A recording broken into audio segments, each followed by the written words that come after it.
Hey guys, tonight we are not just talking about history, we are dropping you right into it. Imagine, just for a moment, that you've been whisked away from your clean, comfortable, 21st century life and planted, unceremoniously, at the gates of a 13th century English castle. You've probably dreamt of this, the towering stone walls, the fluttering banners, but let's be honest, with what we know about the reality of medieval life, you'd probably be begging for a hand sanitizer within the first 5 minutes. You might not even survive the first day's dinner, let alone the toilet situation. So, before you get comfortable, take a moment to like the video and subscribe, but only if you genuinely enjoy what I do here. While you're at it, let me know in the comments where you're listening from and what time it is for you. I love seeing how far these stories travel. Now dim the lights, maybe turn on a fan for that soft background hum, and let's ease into tonight's journey together. The first thing you notice isn't the grandeur. It's not the immense height of the stone curtain wall that seems to scrape the moody, grey sky, nor is it the intimidating iron-studded oak gate that groans open to admit you. No. The first thing that truly greets you, that bypasses your eyes and ears and punches you straight in the soul, is the smell. It's not just one smell.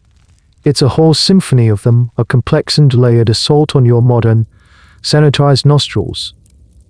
You try to dissect it as you take your first hesitant steps onto the churned mud of the outer bailey. The top note is wood smoke, thick and ever-present, clinging to your clothes and hair almost instantly. It's a comforting rustic smell. But it's just the opening act. Beneath it, there's the rich, earthy scent of damp stone and moss, the smell of ancient things. That's the castle itself breathing its centuries-old breath on you. Then, the living smells crash the party. There's the unmistakable pungent aroma of livestock, a blend of hay, manure and the warm, oily scent of sheep's wool. Chickens are scratching at your feet, and a couple of pigs are happily wallowing in a puddle over by the stables, contributing their own unique fragrance to the mix. This isn't just a fortress, it's a working farm, a bustling village crammed within stone walls, and every living creature is playing its part in this olfactory orchestra. As you venture deeper, another layer reveals itself, the human smell. It's the sour tang of unwashed bodies, the faint but cloying scent of stale sweat mixed with the coarse wool of their tunics. Hundreds of people live here, from the lord and his family to the knights, squires, cooks, maids, and stable hands. And in an age where a full body bath is a rare and complicated event, the collective human musk is a constant, ambient presence. But there's one final, underlying bass note to this whole composition. It's faint at first, a ghost on the breeze, but it's persistent and inescapable. It's the smell of human waste. It's a low, dull, unpleasant hum that seems to emanate from the very stones of the castle, a grim reminder of the fundamental, biological reality of so many people living in one confined space. You can't quite pinpoint its source, but you know it's there, lurking under every other scent, a promise of challenges to come. A guard, whose beard looks like it might contain remnants of last week's breakfast, gives you a shove. Move it, his own personal scent cloud, a potent mix of ale and onions. You stumble forward, trying to process it all. This is the reality behind the romantic tapestries. People did, of course, try to fight back against the tide of smells. You notice bundles of dried herbs, lavender, rosemary, and midaswat hanging from a doorway, a valiant but ultimately futile attempt to sweeten the air. They even strewed fresh rushes and herbs on the floors of the main halls, but this often just created a new, bizarre hybrid scent as the fragrant plants mingled with spilled food, animal droppings, and whatever else was tracked in. It was less of a solution and more of a fragrant moth. You look up at the keep, the great tower at the heart of the castle. It looks majestic, a symbol of power and permanence. Yet, you can't shake the feeling that you're standing in the middle of a giant, poorly managed petri dish. Historians are still debating just how much medieval people were accustomed to these smells. Did their brains eventually filter it out, the way you stop noticing the hum of a refrigerator or level source of misery that they simply had to endure? A daily penance for the sinner being alive, we read their letters and chronicles, but a true description of a smell is almost impossible to convey across centuries. It's a sensory gap in our understanding of their world. For you, though, it's not a historical question. It's a very present reality, and your nose is telling you that surviving in this castle is going to be about a lot more than just avoiding arrows and sword fights. You're redirected, not to a grand tapestry-lined room, but to a long, low-ceilinged room on the ground floor of the keep. This, you're retold through a series of grunts and gestures from the same fragrant guard, is where you'll be sleeping. The air in here is even thicker than it was outside, heavy with the combined breath and body heat of at least 30 other people. It's a communal barracks, a human kennel, and it's your new home. The floor is not stone but hard-packed earth, and covering that earth is a thick, springy layer of straw.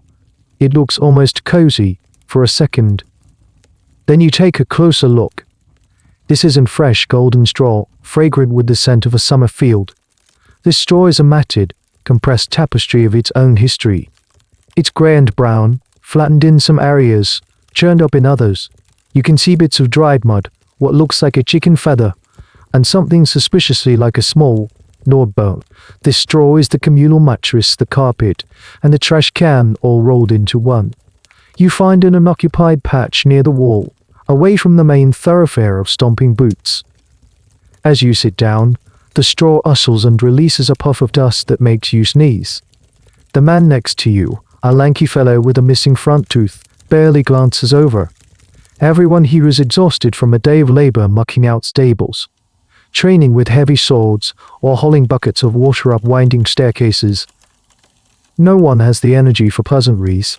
You lie back, using your own small bundle of belongings as a pillow, and stare up at the smoke-blackened ceiling beams. The only light comes from a single sputtering tallow candle at the far end of the room, casting long, dancing shadows. Tallow, you realize with a slight lurch of your stomach, is rendered animal fat. The candle is slowly burning beef mutton fat, and it adds another layer to the room's already complex scent profile, a greasy, slightly rancid smell, like a barbecue that's gone horribly wrong. As your eyes adjust, you start to notice the other inhabitants of your straw bed. A rustle nearby isn't your neighbor. It's a mouse, bold as brass, skittering through the straw in search of a drop crumb. You see another, then another. They are as much a part of this castle's ecosystem as the people. They are the cleanup crew, and their presence is so normal that no one even bothers to kick at them. The idea of fresh straw is a luxury. Some historical accounts suggest the top layer might be changed out with some regularity, but the bottom layers, they could remain for months, even years, a composting, semi-sentient mass of organic matter.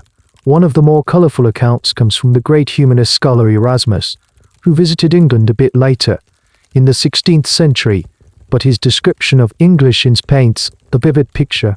He complained that the floors were covered in rushes, which would sometimes remain for 20 years, harbouring spittle, vomit, the urine of dogs and men, ale droppings, scraps of fish, and other filth unnameable.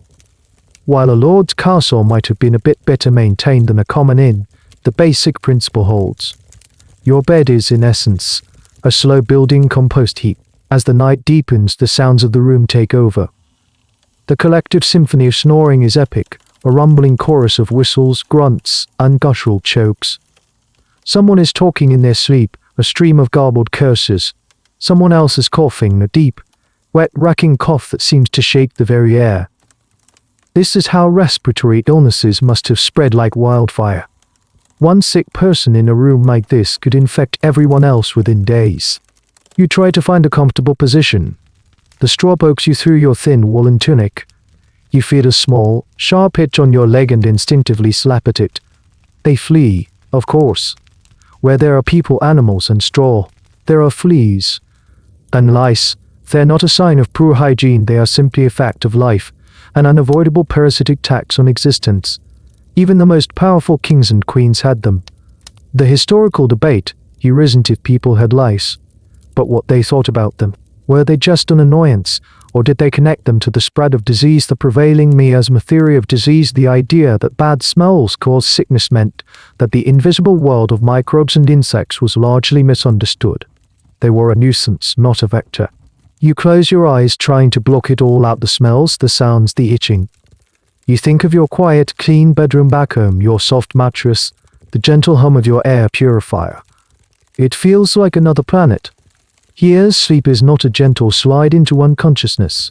It's a tactical retreat, a temporary surrender in the ongoing battle against discomfort. You pull your cloaked iter around you, a flimsy barrier against the chill, the vermin, and the suffocating presence of all these other sleeping, breathing, sweating bodies. Your first night in a medieval castle is not a fairy tale. It's a lesson in communal, living at its most raw and unfiltered. And as you finally drift into a troubled sleep, you can't help but wonder what fresh horrors the morning will bring. The morning doesn't come with a gentle sunrise or the cheerful chirping of birds. It arrives with the jarring clang of a bell from the chapel, a sound that slices through the thick, stale air of the barracks. But it's not the bell that truly wakes you. It's a sudden, urgent cramping in your gut. Your stomach, unaccustomed to the previous night's dinner of coarse bread and potted dubious, ever-simmering stew of whatever was available, you staging a full-scale rebellion. You sit up disoriented, the straw rattling around you. The need is immediate and undeniable. You stumble out of the barracks, past the groaning, stretching bodies of your roommates, and into the pale, misty light of the Bailey. Panic begins to set in. Where do you go? There are no signs, no neat little pictograms of a stick figure on a toilet.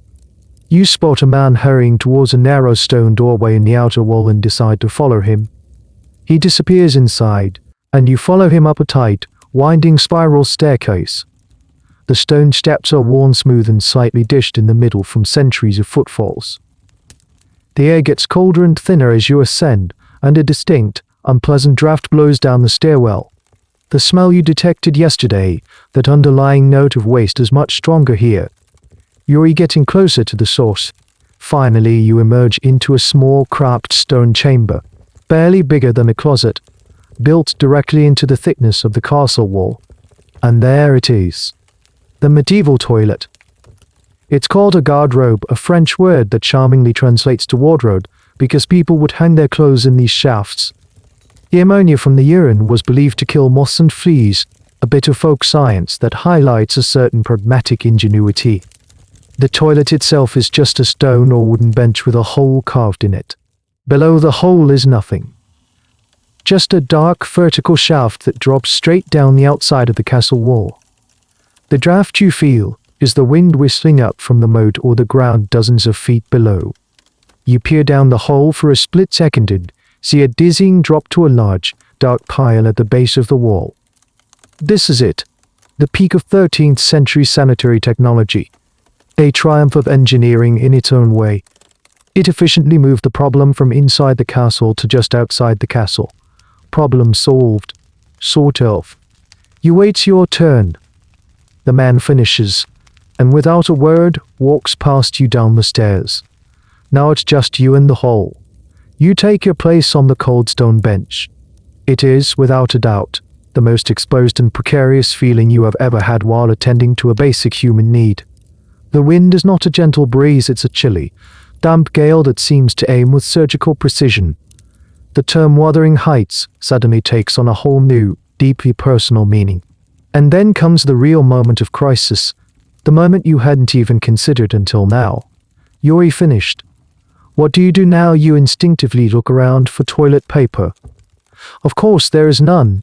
Paper is a rare and precious commodity, reserved for important documents, than the illuminated manuscripts of monks. Wasting it on your backside would be an act of such decadent madness, it would be literally unbelievable. So what are your options? Your eyes scan the tiny, bleak chamber. Nothing. Just bare stone. This is where the grim reality of the common castle dweller hits home. The wealthy, the lord and his lady might have had rags of old linen or wool to use. But for you, a lowly newcomer, the choices are far more primitive. You might have been expected to use a handful of hay or straw, which you were supposed to grab on your way here, or moss, or a smooth, broad leaf. Then there's the most economical option, one that historians still debate the specifics of, the toilet wand or go MPF stick. This was essentially a smooth stick, an evolution of the Roman exualospomium, which was a sponge on a stick that was kept in a pot of water or vinegar in the latrine. You would use it, rinse it, and leave it for the next person. The concept of a communal, reusable toilet tool is so alien to your modern sensibilities that your brain almost refuses to process it. There isn't one in sight, which is both a relief and a source of fresh panic. The academic world is still in a bit of a tizzy about how widespread these were, and exactly how they were used and maintained. Were they personal or truly communal? The thought of either is frankly unsettling. You remember seeing some large, dark leaves growing near the wall in the Bailey. It's your only option. You quickly and awkwardly pull up your tunic, shuffle back down the winding stairs, and make a desperate dash for the patch of green. You grab a handful of leaves, trying to ignore the strange looks from a passing kitchen maid, and then make the long, lonely trek back up the cold, winding staircase to the garderobe to complete your morning ritual. As you finally emerge blinking into the Bailey for the second time, you feel a strange mix of relief and profound humiliation. You survived your first encounter with a medieval toilet, but it has stripped you of a layer of dignity you didn't even know you had. You now understand that in this world, even the most private and basic of human functions is a public, logistical, and deeply uncomfortable challenge. Now that you've navigated the morning's most urgent crisis, you have a moment to take stock of your personal state. You look down at yourself, at the single garment you're wearing, a loose-fitting, long-sleeved tunic made of coarse, undyed wool. It's rough against your skin, and after a night in the straw, it's picked up a few new bits of debris and a distinct, musty odor that now mingles with the ambient smells of the castle. This isn't just your outfit for the day. This is your outfit for the week, the month, possibly the season. You are essentially wearing a durable, all-purpose bag. You work in it, you eat in it, you sleep in it. The concept of changing clothes daily is a fantasy reserved for the highest echelons of royalty, and even they wouldn't do it by modern standards. For you, this tunic is your second skin. Underneath it, if you're really lucky, you might have a linen under tunic or chemise. Linen was softer than wool and could be washed more easily, acting as a barrier between your body's sweat and oils and the more valuable, harder to clean outer garment. This undertunic was the true workhorse of medieval clothing. It was your underwear, your pajamas, and your sweat rag. Owning a spare one would mark you as being reasonably well off. You smooth down the rough fabric. How do you keep this clean? The answer is you don't. Not really. You might brush off dried mud. You might pick off lice, a common and tedious pastime. If you spill pottage on it, you'll scrape it off once it dries. But true, water and soap washing of a heavy woolen garment is a major undertaking, done maybe once or twice a year. Water has to be hauled, fuel gathered for heating, and a lye solution made from wood ash. It's an all-day affair and it wears out the precious fabric. So you live with the accumulated grime. It becomes part of the garment's character. This is why the garderobe was so ingeniously named. Hanging your woolen cloak or tunic in the ammonia-rich air of the latrine shaft really was one of the more effective ways to delouse and freshen it up. It's a bizarre form of dry cleaning, powered by human waste. It's a closed-loop, sustainable, and utterly horrifying system. You look at your hands. They're grimy, the nails packed with dirt from your brief foray into the leaf-gathering business. You find the castle's main water source, a deep, stone-lined well in the center of the Bailey. A serving girl is hauling up a heavy wooden bucket, her arms straining. You wait your turn and splash some of the frigid water on your face and hands. There's no soap. Soap, known as soft soap made from animal fat and ash, existed, but it was a caustic, harsh substance, more for laundry than for delicate skin. You rub your hands together, the cold water making your skin tingle, and dry them on a less soiled part of your tunic. That's it. That's your morning wash-up. This leads to a fascinating and still debated point among historians: were medieval people dirty? The answer depends entirely on your definition of clean. If your definition involves daily showers, day showers, then yes, they were unimaginably filthy. But if you look at it through their eyes, they had their own standards on rituals. They valued clean hands and faces, especially before and after meals. Religious traditions emphasized a kind of spiritual cleanliness that sometimes, but not always, translated to physical washing. Many monasteries had elaborate lava baths for ritual hand washing. The weirdest part is that despite the lack of germ theory, they weren't completely oblivious. They knew that filth and disease were somehow connected, even if they blamed it on bad air or miasma. They just lacked the tools and the scientific framework to fight it effectively. They were constantly fighting a battle against grime, but they were doing it with one hand tied behind their backs, armed only with cold water and a vague sense of unease about bad smells. Take your own skin, for instance. Without regular washing, your body's natural oils, sweat, and dirt would build up, creating a unique personal biome. This might have actually offered a strange kind of protection, a barrier against certain pathogens. Or more likely, it just provided a welcoming habitat for rashes, sores, and skin infections.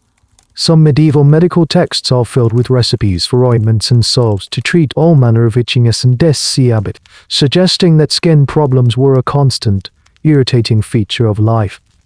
You run a hand through your hair. It's greasy and tangled. There are no convenient plastic bottles of shampoo and conditioner here. You might, on a special occasion, wash it with an herbal infusion of rosemary or chamomile, or even use a harsh-lye soap if you were desperate.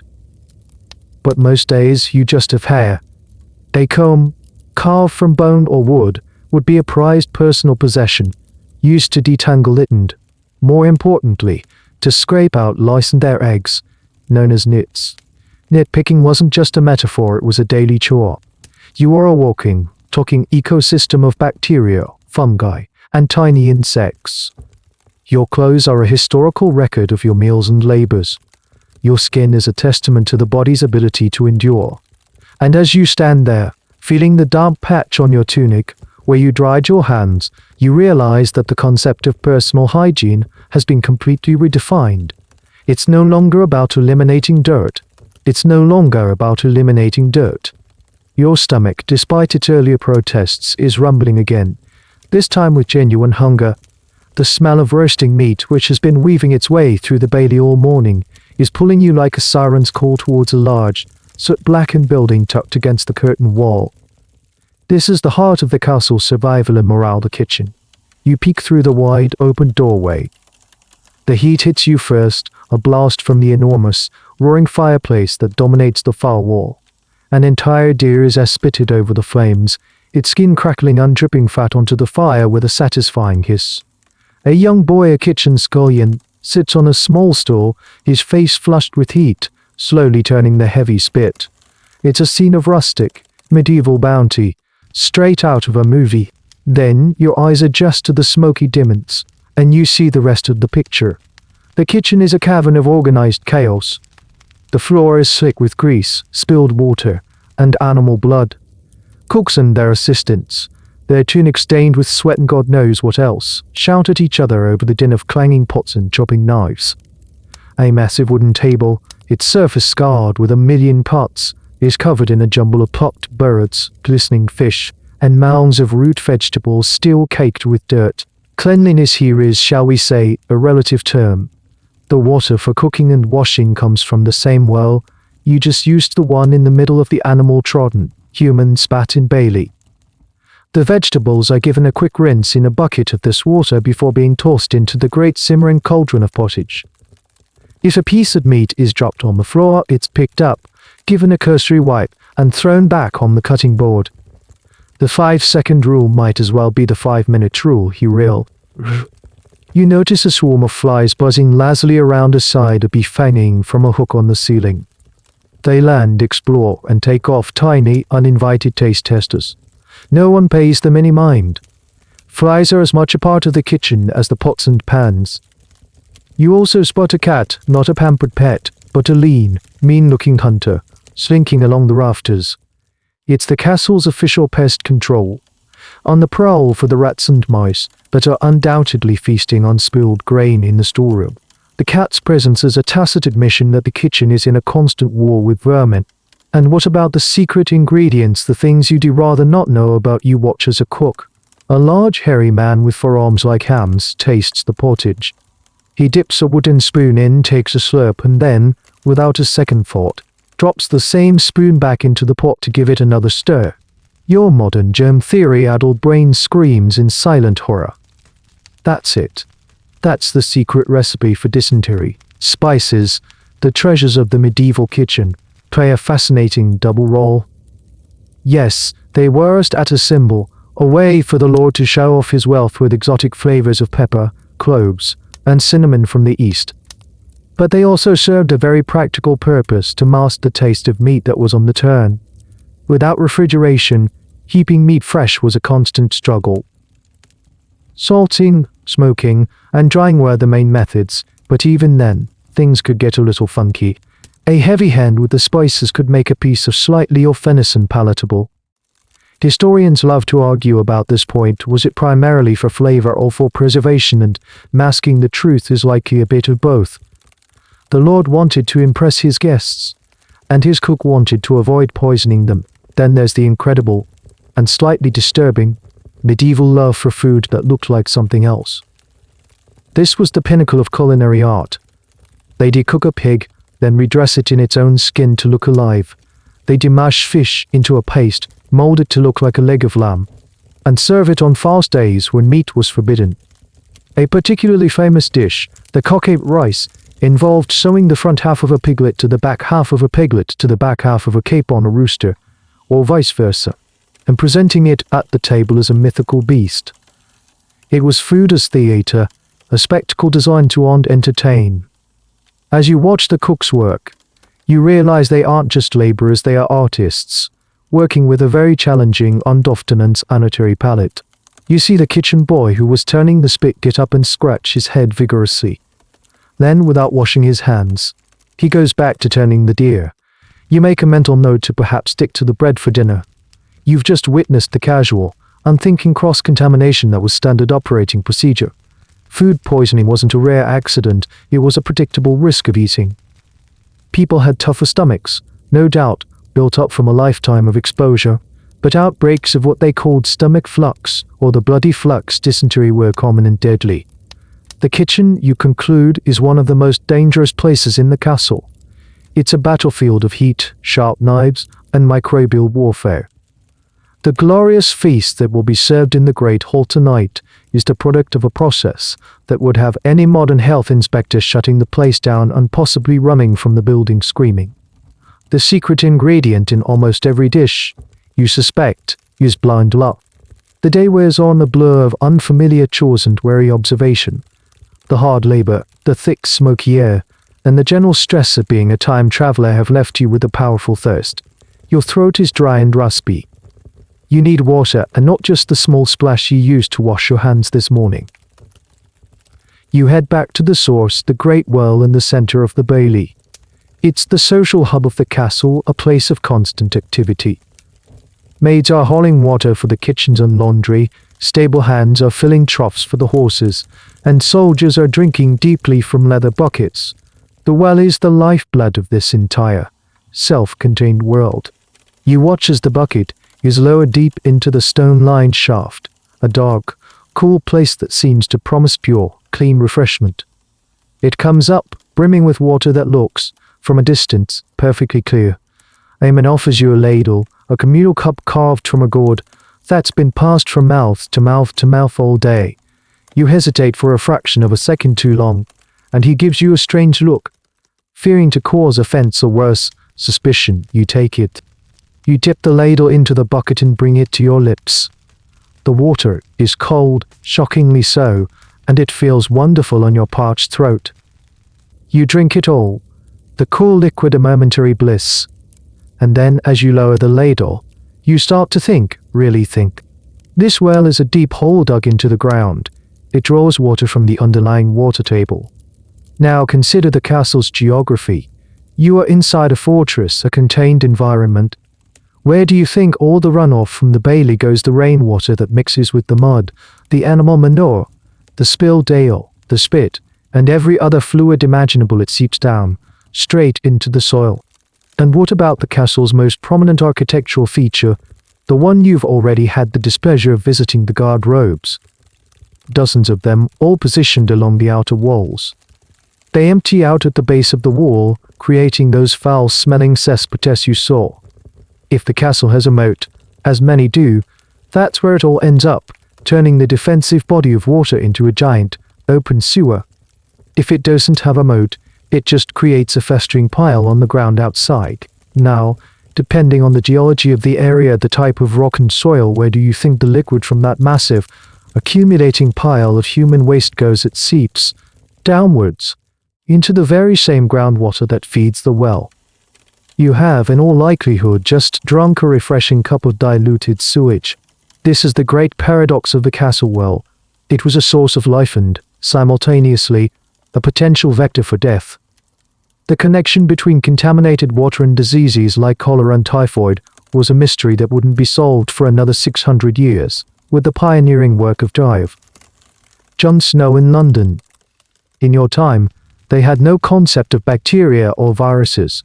Water was either clear or it was cloudy. If it was clear, it was considered safe. Historians and archaeologists who excavate castle wells often find a treasure trove of artifacts, lost buckets, dropped coins, even discarded weapons. But they also analyze the soil and sediment, and the findings confirm the worst fears. The water in many castle wells would have been teeming with fecal coliform bacteria. People weren't just drinking water, they were drinking a microbial soup. So why wasn't everyone constantly cripplingly ill? This is a question that still sparks debate. One theory is that people who survived childhood developed a kind of immunity, a cast iron gut that could handle a level of contamination that would send a modern human to the emergency room. Another possibility is that the constant, low-level exposure acted as a morbid kind of vaccination. Of course, the grim alternative is that many people were constantly ill. The chronicles are full of references to agues, fluxes, and fevers that swept through populations. Infant and child mortality rates were staggeringly high. How many of those deaths were caused by a simple drink of water from the castle well, we can only speculate, but the number is likely to be horrificously large. There were, of course, other options for hydration. The most common was small beer or weak ale. The brewing process, which involved boiling the water, inadvertently sterilized it. This is a classic example of a health benefit achieved for entirely different reasons. People drank ale because it was nutritious. It was often uncooled liquid bread, provided calories for a hard day's work, and was generally safer than the water. Even children would drink a very weak version of it, especially for the upper classes, and it was safer than water due to the alcohol content. But water was free. And for a person of your low station, ale and wine weren't always available. You were at the mercy of the well. As the initial coolness of the drink fades, a new, cold dread begins to creep in. You are now playing a game of biological roulette. Every sip is a gamble. You look back at the well, this seemingly innocent stone circle in the heart of the castle, and you see it for what it truly is: a beautiful, deadly, and essential oasis. As you stand there contemplating the microbiologic war you've just initiated in your own intestines, you become aware of a dull, fuzzy feeling on your teeth. It's the familiar sensation of a day without brushing, but amplified by a diet of coarse bread and sticky, unrefined carbohydrates. The need for some form of oral hygiene, however primitive, becomes pressing. You can't just go back to your straw bed and grab a toothbrush and a tube of mint-flavored paste. So what would a 13th century person do? The answer is a fascinating mix of practicality and questionable folk medicine. Your first and most basic tool is right there on your person, your own finger. You could, and people did, simply rub your teeth and gums with your finger to dislodge any obvious food particles. You could also use a corner of your linen under tunic, if you had one. You wrap a bit of the cloth around your finger and give your teeth a good polishing. It's not exactly effective by modern standards, but it's better than nothing. It's the medieval equivalent of that thing you do with your tongue when you realize you have something stuck in your teeth in the middle of a meeting. For a more advanced cleaning, you do need to find a suitable tool. You look around the bailey. Over by the woodpile, there are plenty of small twigs. You wander over and pick up a fallen twig from a birch or hazel tree. You then chew on the end of it until the wood fibers frayed, creating a soft, brush-like implement. This chew stick or miswak is an ancient form of toothbrush used by cultures all over the world for thousands of years. You could use this fibrous end to scrub the surfaces of your teeth. But what about toothpaste? The concept of a cleansing paste existed, but it wasn't what you'd expect. These were often abrasive powders or pastes made from a variety of interesting ingredients.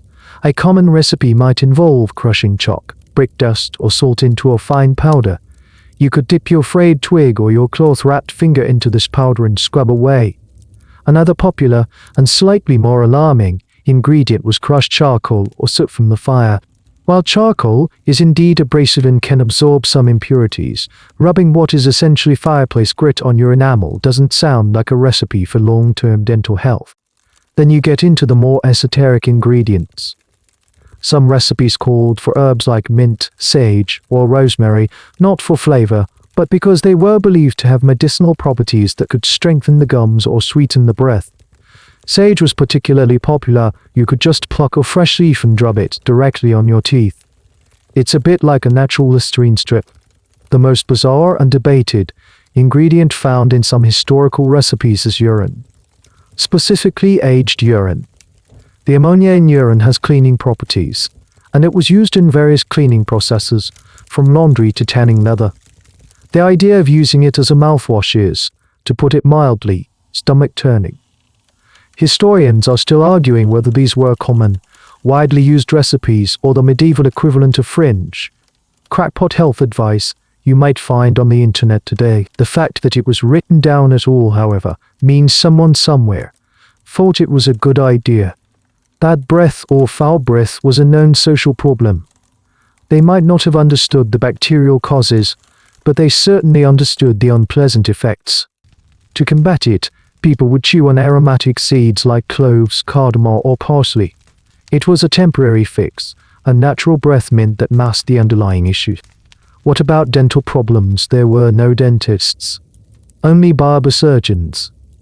These were the jacks of all trades who would cut your hair, pull your tooth, let your blood, and maybe perform a minor surgery, all with the same set of unsterilized tools. If you had a toothache, the primary solution was extraction.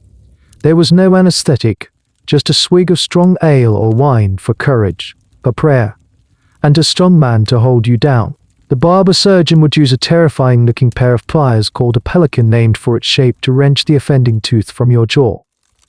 The risk of infection, jaw fracture, and sheer unadulterated agony was immense. It's no wonder that many people chose to live with the pain of a rotten tooth for as long as possible. You look down at the simple twig in your hand. This is your dental plan. You find a quiet corner, away from judging eyes, and begin to chew on the end, fraying the fibers. You then scrub at your teeth, the woody taste filling your mouth. It's awkward and inefficient. You can feel all the spots you're missing, but it's something.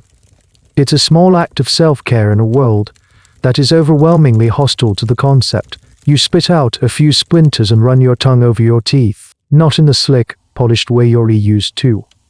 But they feel slightly better, and in this world, slightly better is a monumental victory. As evening approaches, a different kind of energy fills the castle. The day's labor is done, and the great hall is being prepared for the evening meal. This isn't just dinner, it's the main social event of the day, a ritual that reinforces the strict hierarchy of the castle. You are shuffled in with the lower-ranking members of the household, finding a place on a long, rough-hewn wooden bench far from the head table. The hall itself is impressive.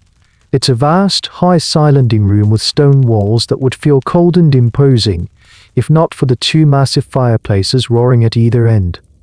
The smoke from the flickering torches set in iron sconces on the walls is supposed to find its way out through a louvered vent in the roof, but most of it seems to prefer lingering in the rafters, creating a permanent, hazy effigy that stings your eyes. The lord and his family sit at the high table, a raised platform at one end of the hall. They have cushioned chairs, finer tablecloths, and are served first. The rest of you are seated at long trestle tables arranged below them. Your status determined by how close you are to the salt cellar, a large, often ornate container of precious salt. To be below the salt was to be of a lower rank. Servants begin to arrive from the kitchens, bearing platters of food.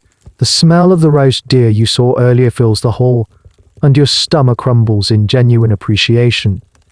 They also bring trenchers, not plates, but thick, flat slabs of stale bread. This is your dinner plate. You put your food on it, and as you eat, The juices from the meat and gravy soak into the bread. At the end of the meal, you might eat your trencher if you're still hungry, but more often, they were collected and given to the poor or to the dogs. Ah, yes, the dogs. They are everywhere. Not just the Lord's prized hunting hounds which lie elegantly by the high table, but a motley crew of scruffy mutts that wander freely through the hall. They are the pre-wash cycle for the dishes and the clean-up crew for anything that gets dropped. You look down at your feet. The floor is not stone but covered in a thick layer of sweet-smelling rushes and herbs. This seems like a nice touch at first, a bit of rustic charm. But then you realize its true purpose. This is the castle's garbage disposal system. People throw bones, scraps of gristle, and anything else they don't want to eat directly onto the floor. You see the man next to you gnaw the meat from a rib bone and then toss it over his shoulder without a second thought. A nearby dog pounces on it with a happy growl. This layer of rushes isn't changed daily. Like the straw in your barracks, it's a living archaeology of meals past. Spilled ale, grease, bones, and dog droppings all become part of the fragrant, springy floor covering. Erasmus, the same scholar who complained about the inn floors, noted that this floor covering would conceal all sorts of filth for years. It was a perfect breeding ground for insects and disease, all hidden under a top layer of fresh green rushes. There are no forks. Forks existed, but they were a rare, dainty novelty from Italy, sometimes viewed with suspicion as being foppish or unmanly. You have a spoon for your pottage and a knife. The knife is your all-purpose tool. You use it to cut your meat, spear pieces of food, and convey them to your mouth. You would have brought your own knife, they weren't typically provided. It's the same knife you might use to mend a strap or cut a piece of twine during the day. Hopefully, you wiped it on your tunic before sitting down to eat. Table manners are different. People eat with their hands, loudly. They belch. They reach across each other to grab for food from the communal serving platters. Yet, there is a certain etiquette.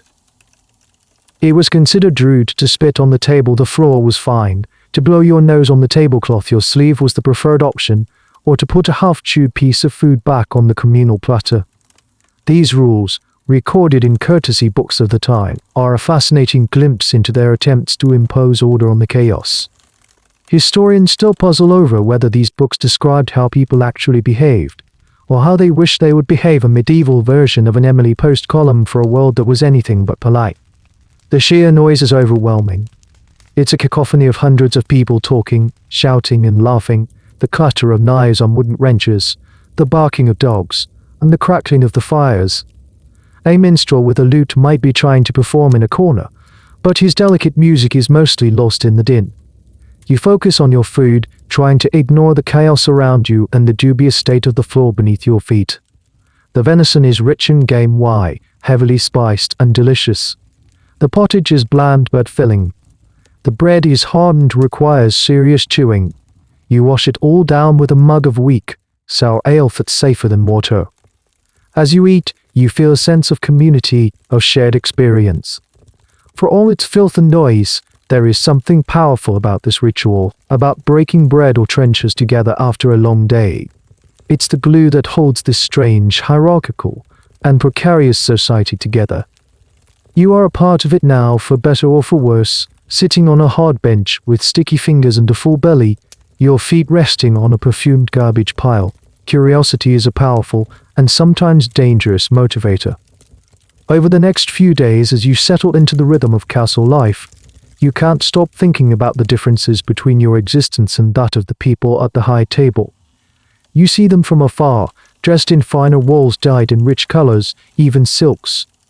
You wonder, does their elevated status extend to the most private aspects of life? Is their bathroom experience any better than your wind-blasted ordeal in the common garderobe? One afternoon, tasked with carrying a bundle of freshly laundered relative term linens to the soda private living quarters of the Lord and his family, you get your chance. The soda is located on an upper floor of the Great Keep, a sanctum of relative peace and quiet away from the noisy hall below. The air here is noticeably better. There are fewer people, and the rushes on the floor look cleaner, possibly even changed within the last month. Sunlight streams through a glazed glass window, a true mark of luxury. Most windows in the castle are just unglazed openings with wooden shutters. You deliver the linens to a stern-looking lady-in-waiting, who dismisses you with a wave. On your way out, you spotted a small arched doorway, partially concealed by a heavy tapestry depicting a rather grim-looking saint. It's slightly ajar. Your heart gives a little flutter of nervous excitement. This must be it. The Lord's private garderobe. You glance down the corridor. No one is watching. You slip behind the tapestry and push the heavy oak door open. The first thing you notice is that it doesn't smell quite as bad. It's not fresh by any means, but the overwhelming, eye-watering stench of the communal latrine is absent. This chamber is slightly larger than the one you've been using, and the craftsmanship is a cut above.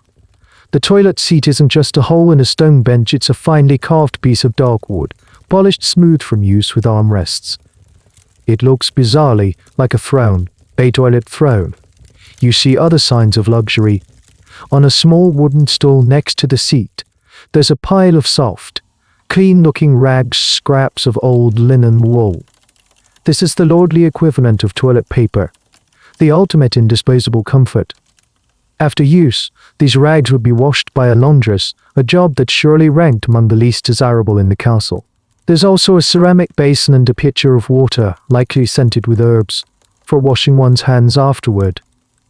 This is a significant step up from the communal well and wiping your hands on your tunic. It's a private, dedicated hygiene station. Looking down the hall, you see the same dizzying drop. The fundamental principle is identical to the commoner's garderobe. Gravity is doing all the work. The Lord's waste ends up in the same pile as everyone else's. There's no separate, superior sewage system.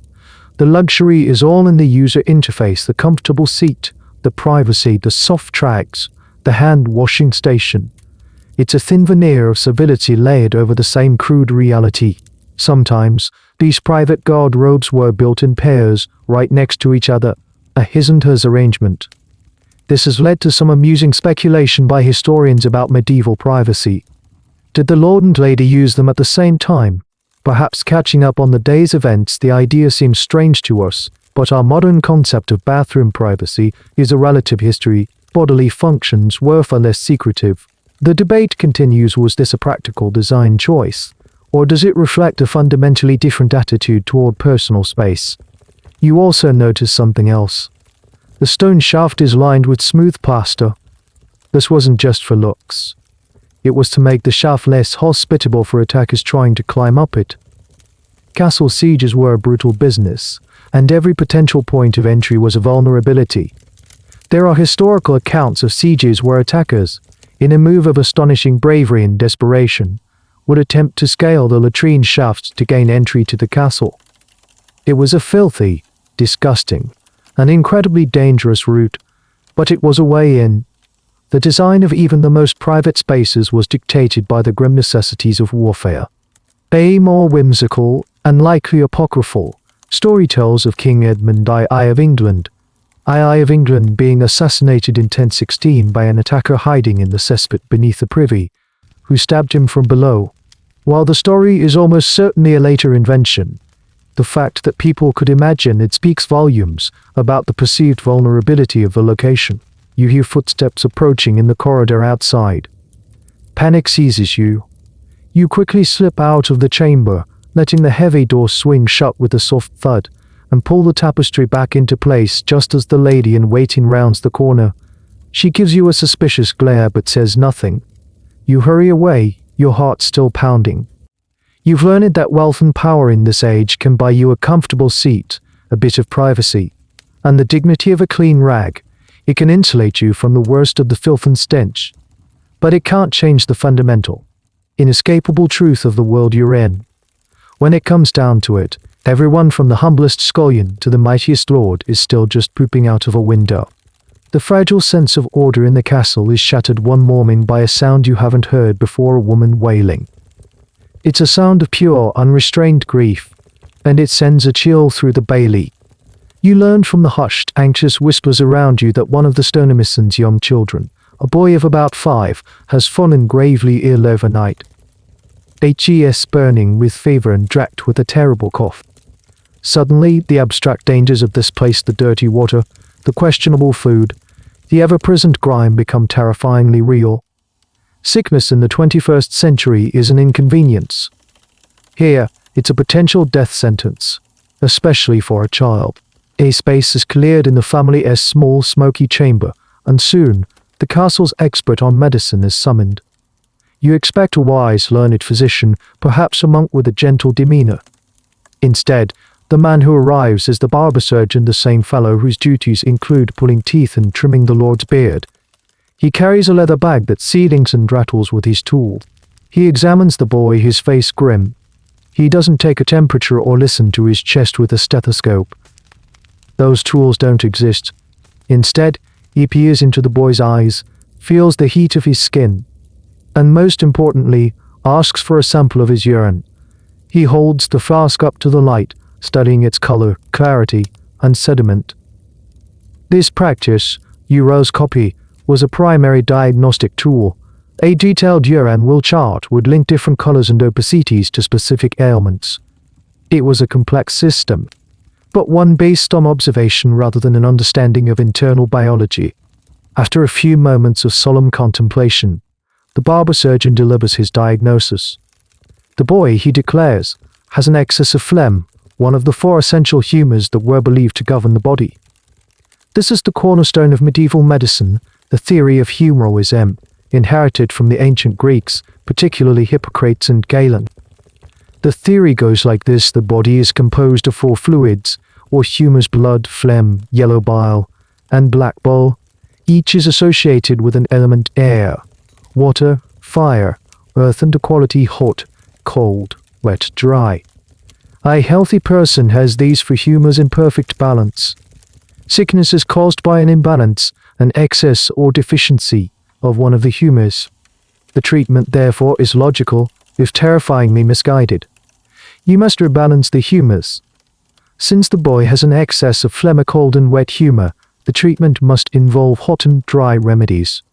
The barber surgeon prescribes a poultice of mustard seed hot to be placed on the boy's chest and advises feeding him strongly peppered chicken broth, also hot.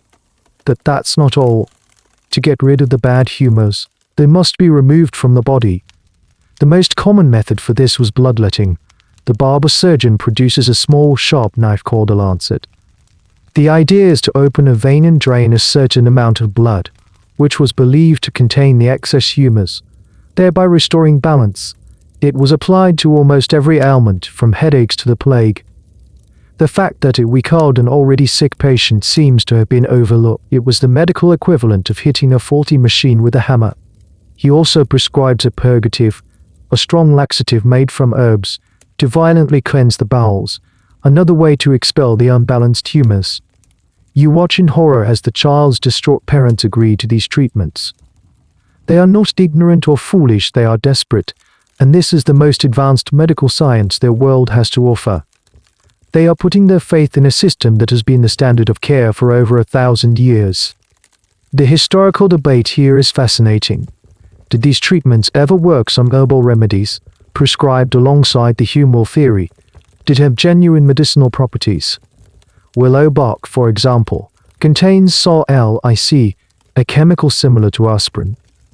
But were they effective because of the humors, or in spite of them? Historians argue that the placebo effect must have been incredibly powerful. When a learned man performed a dramatic and oft unpainful procedure, the patient's belief in its efficacy could, in itself, produce a positive psychological response. You also see other, more spiritual, forms of medicine at play. The castle priest is also summoned. He prays over the boy, sprinkling him with holy water and placing a relic, a splinter of wood said to be from the cross of a saint, on his forehead. For many people, sickness was a spiritual as much as a physical crisis, a punishment for sin, or a test of faith. Divine intervention was considered just as valid a treatment as a mustard poultice. Days pass. The boy gets weaker. The treatments, the bloodletting, the foul-tasting herbal concoctions are clearly not working. They are draining the life from his small body. You feel a sense of profound helplessness. You know about germs, about antibiotics, about hydration and fever reducers. Your 21st century knowledge feels like a heavy, useless burden. You want to scream at them to stop, to just give the boy clean water and let his body rest. You are the ignorant one. Your ideas would be dismissed as the ravings of a lunatic. You are witnessing firsthand the terrifying reality of a world without science. It's a world of good intentions and catastrophic results, where the cures are often more dangerous than the disease. It's a stark reminder that survival here isn't just about avoiding physical injury. It's about surviving the very people who are trying to help you. The grim reality of the sick child has cast a pall over the castle. It's made you acutely aware of the precariances of life and of the hidden machinery that keeps this place running or not. Your thoughts keep returning to the garderobes, the starting point of so many of the castle's problems. You've experienced them from the top down. But what happens at the bottom? You find yourself staring at the base of the great curtain wall, at the place you glimpsed from the vertiginous height of the latrine shaft. Here up close, it's even worse than you imagined. It is, for lack of a better word, a mountain. A man-made, ever-growing mountain of filth. For decades, perhaps centuries, the waste from all the castle's inhabitants, from the lord to the lowest stable hand, has been funneled to this one spot. The pile is enormous, a dark, compressed, semi-solid mass that steams gently in the cool morning air. The smell is biblical. It's so powerful it feels physical, like a pressure against your face. It's the smell of decay, of disease, of the collective biology of an entire community. This is the castle's great, unspoken secret. Everyone knows it's there, but they do their best to ignore it. It's a monument to a problem that has been deferred, not solved. But it can't be deferred forever. Eventually, the pile grows too large. It becomes a health hazard even by their standards, a security risk it could literally amount for attackers, and an affront to the Lord's dignity. When that time comes, a special kind of professional is called in. He is known by many names, but the most common is the gong farmer or night man. Gong was an old English word for dung or privy. This man's job is, quite possibly, the single worst job in the entire medieval world. His work could only be done at night, between the hours of 9 p. and 5 a.m. to minimize the olfactory offense to the public. He would arrive with a cart and crew, armed with shovels, buckets, and a powerful dose of fortitude.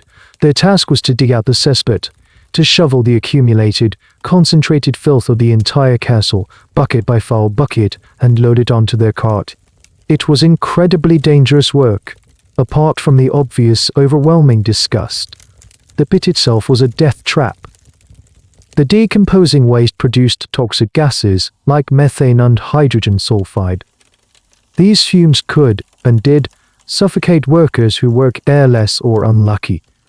There are documented court records of gong farmers dying from asphyxiation after being overcome by the fumes at the bottom of a cesspit, and for this horrific, hazardous labor they were surprisingly well paid. The work was so undesirable that a gong farmer could earn a decent wage, significantly more than a common laborer. But the money came at a cost. They were essential outcasts. They were essentially unclean, both physically and ritually. They often had to live in designated areas, away from other people. They were essential, yet reviled. The person who cleans up society's mess is rarely celebrated. What did they do with the literal tons of waste they carted away? Some of it was simply dumped in a designated field or into a nearby river. But a surprising amount of it was sold. Human waste, known as night soil, was a valuable fertilizer. It was rich in nitrogen and other nutrients, perfect for enriching the fields that grew the crops that would, in turn, feed the castle. This creates a strange, closed-loop ecological system that is both brilliantly sustainable and deeply unsettling. The waste from your body fertilizes the field that grows the grain that makes the bread that you eat, which you then, well, you get the idea. It's a perfect circular and utterly unhygienic economy. Historians still debate the efficiency and scale of these operations. How often was a pit like this cleaned for a large castle? It might have been a continuous, ongoing battle. For smaller manor houses, it might be a once-a-decade event. The logistics are mind-boggling. Imagine the sheer volume of waste produced by several hundred people over the course of a year. The numbers are staggering. You look at the foul mountain and then back up at the castle walls. The garderobes are just small, dark slits in the stone, barely noticeable. But they are the mouths of a great, hidden digestive system. The castle eats, and this is what it excretes. It's a powerful, visceral metaphor for the society within its walls, a society with a gleaming, noble head and a dark, foul, and dangerously neglected underbelly. A guard walks by and sees you staring. Best move on, he says, holding a cloth over his nose. The miasma from that pile will rot your lungs. HES wrong about the mechanism, it's the germs, not the smell, but his conclusion is spot on. This place is poison. You back away, taking one last look at the grim monument. You now understand the full, end-to-end journey of waste in the medieval world. As you retreat from the overwhelming presence of the cesspit, you find yourself back in the relative fresh air of the main bailey. And it's here that you're reminded that you and the other humans are not the only inhabitants of this stone-walled island. The castle is a veritable Noah's Ark of animal life, and they are not quaint background characters, they are essential and smelly cogs in the castle machine. The most noble of these, of course, are the horses in the stables. You see the Lord's war horses or destriers. These are not your average riding ponies, they are massive, powerful animals, the medieval equivalent of a battle tank. They are pampered and precious, worth a small fortune. Grooms are constantly tending to them, brushing their coats, feeding them the best oats, and mucking out their stalls.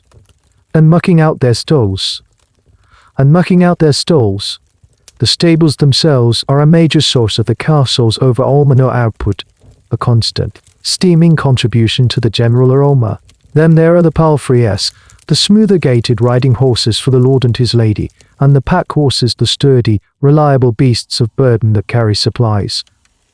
Each one is a living engine requiring fuel, producing waste, and occupying a specific role in the castle's economy and defense.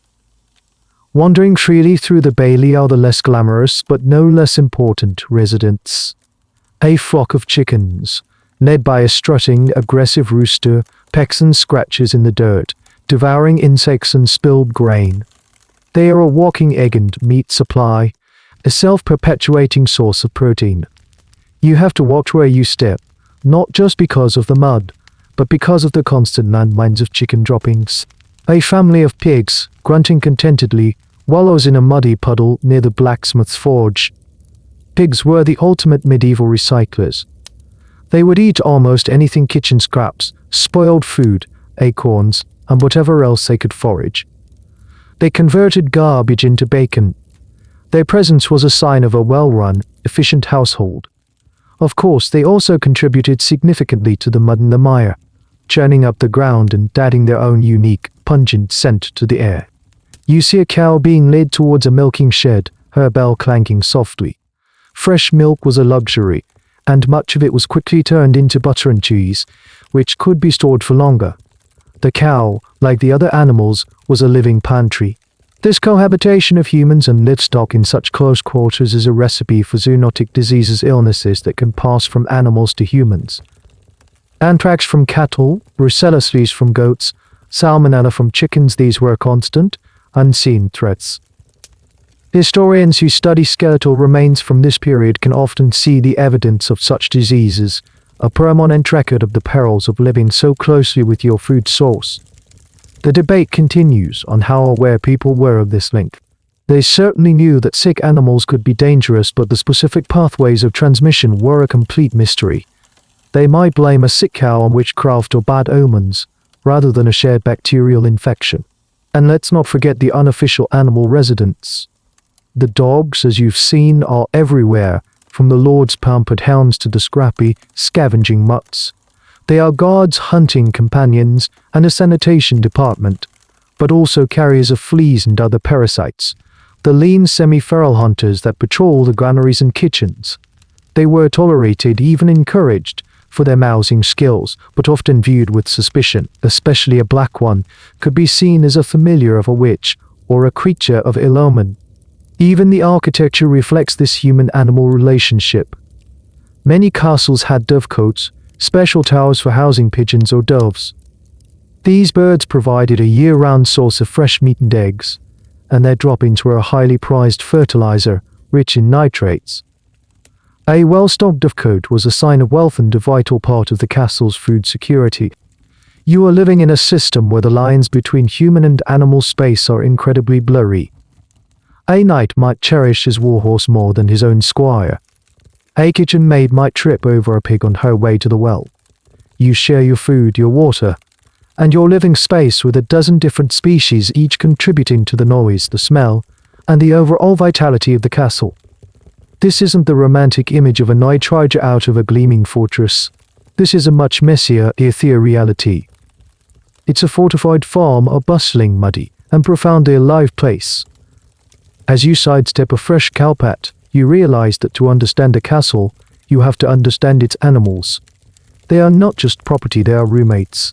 And they are terrible at cleaning up after themselves. Weeks have now blurred into a monotonous cycle of grime and labor.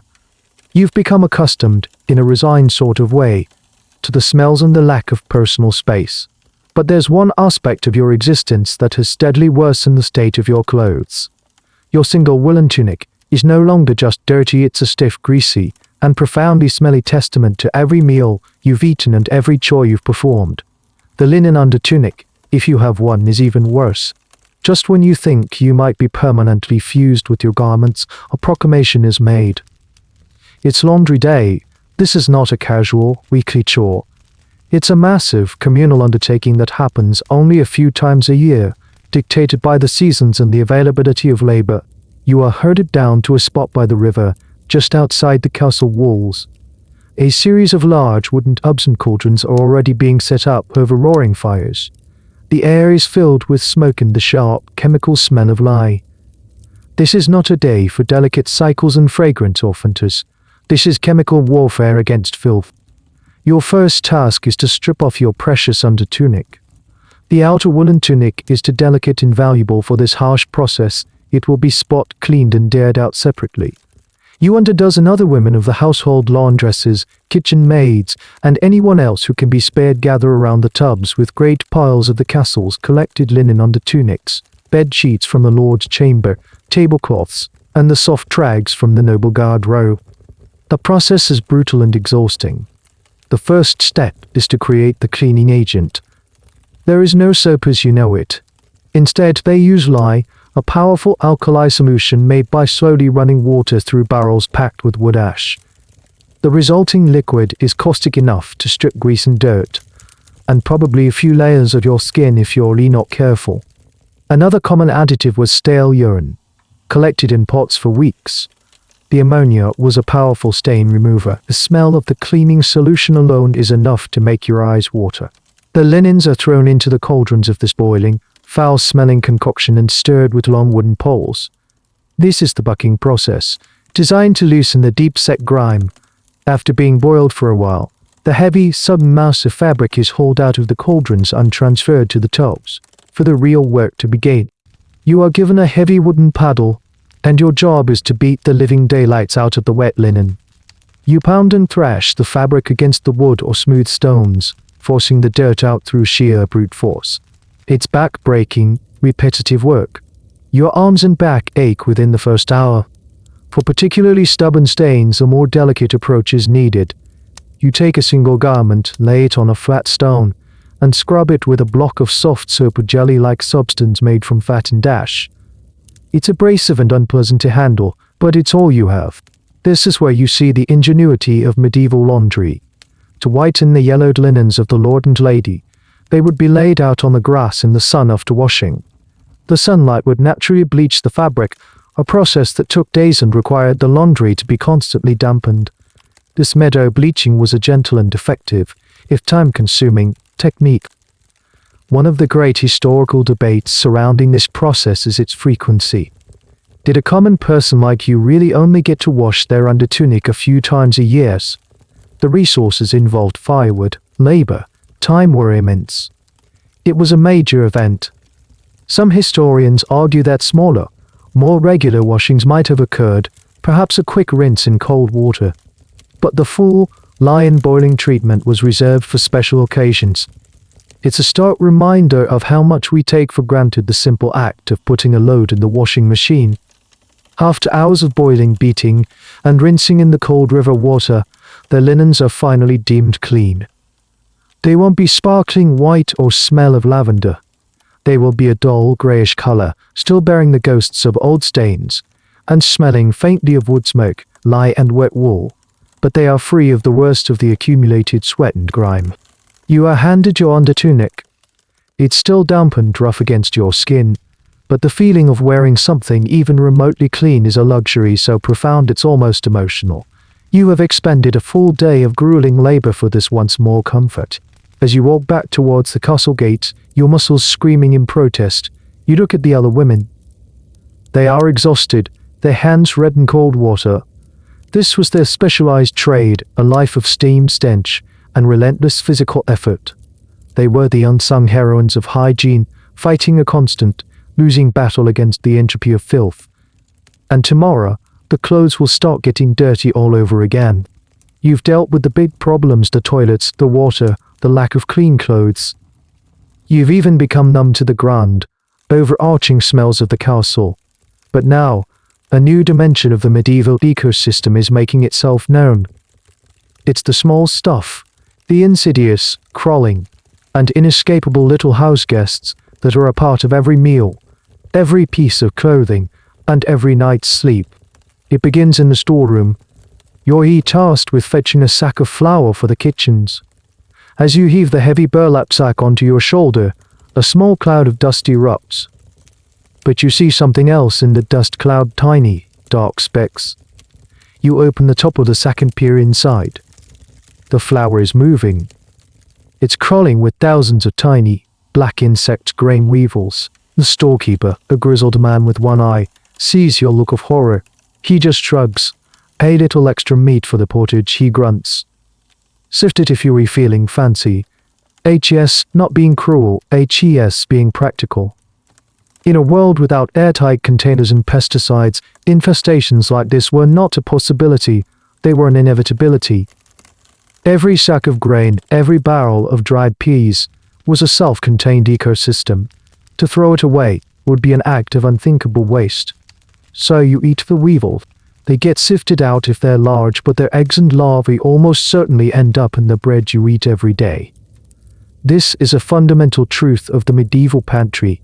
You are always sharing your food. Rats and mice are a constant presence, no matter how many semi-feral cats patrol the castle. You see their droppings in the corners of the storerooms, and you see the gnawed holes in sacks of barley. They contaminate far more than they eat, spreading disease with every step. But the uninvited guests aren't just in the food. They're in your bed. As you lie down on your straw palliasse at night, you've become intimately familiar with the sensation of being fed upon. Fleas are a given. They hop from the dogs, the rats, and the other humans onto you with democratic impartiality. Their bites leave small, itchy red welts that you scratch in your sleep. Worse than the fleas are the bedbugs. They hide in the crevices of the wooden bed frames if you're lucky enough to have one, or deep within the straw itself during the day. At night, drawn by your body heat and the carbon dioxide you exhale, they emerge to feed. You wake up with lines of painful, inflamed bites, a telltale sign of their nocturnal visits. There was no effective way to get rid of them. You could change the straw, but the bugs would likely have laid their eggs in the floorboards or walls, ready to infest the new bedding. You simply learn to live with them. Then there are the lice. Body lice, head lice, they are your constant companions. You see people sitting in the sun, grooming each other, a social ritual that is as much about bonding as it is about parasite removal. This is nitpicking, the tedious, painstaking process of removing louse eggs from strands of hair. A fine-toothed comb made of bone was a valuable tool in this endless war. Historians examining the remains of medieval people often find these combs in their graves, a testament to how important this small tool was in their daily lives. The debate isn't about if they had lice, but how they perceived them. Some medical theories of the time actually suggested that having a moderate amount of lice was a sign of good health, a belief that seems utterly baffling to the modern mind. You find them everywhere. Spiders spin webs in every corner, nature's flycatchers. Woodworms burrow into the great beams of the ceiling, they're chewing a faint, constant rustle on quiet nights. Cockroaches, which they call black beetles, scuttle for cover when a torch is brought near. This constant, close quarters living with insects and vermin had deadly consequences. We now know that the bubonic plague, the Black Death that would devastate Europe in the 14th century, was spread by fleas that lived on black rats. To the people of your time, a flea bite was just an itch. A rat was just a nuisance. They could not see the microscopic chain of infection that linked the rat to the flea, to the bubo, to the grave. You are living in a world teeming with life, much of it unwanted. The line between the human world and the insect world is hopelessly blurred. You are not just a person, you are a habitat. You are a walking, talking mill for 1,000 tiny mouths. This realization is, in some ways, more profoundly unsettling than the grand, obvious filth. The garderobe is a problem you can walk away from. The cesspit is a horror you can hold your nose against. But the weevil in your bread and the flea in your blanket, they are intimate. They are inescapable. They are a constant, crawling reminder that in this world, you are never, ever truly alone. The golden, hazy days of late summer are a fleeting memory. Autumn has bled the colors from the landscape, and now, the first icy fingers of winter are beginning to grip the castle. The wind, which was once a mild breeze, has developed a sharp, biting edge. The very stones of the castle seem to be sweating a damp, bone-deep chill. For you, a resident of the 13th century, winter isn't a season of cozy sweaters and hot chocolate. It's a battle for survival. The change is felt most acutely in the most vulnerable of places, the garderobe. Your morning visit, which was already an exercise in psychological fortitude, has now become a trial of physical endurance. The stone seat feels like a block of ice leaching warmth from your body with shocking efficiency. But the real enemy is the wind. The shaft, which drops down the outside of the castle wall, now acts as a perfect wind tunnel, funneling the frigid northern gales directly upward. The experience is breathtaking, in the most literal and unpleasant sense of the word. You try to be as quick as possible, but the cold makes everything more difficult. Your fingers are numb, your body is tense, and the simple act of rearranging your woolen tunic becomes a clumsy, shivering struggle. You see other residents adopting new strategies. Some bring a heavy cloak to wrap around themselves, creating a small, temporary tent of misery. Others just seem to brace themselves, their faces set in grim resignation. This is a new level of discomfort, a daily exposure to the raw, untamed elements in the most undignified of situations. Life inside the castle contracts and condenses.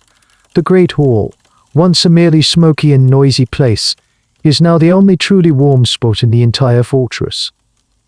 The two massive fireplaces are kept roaring day and night, consuming a staggering amount of firewood.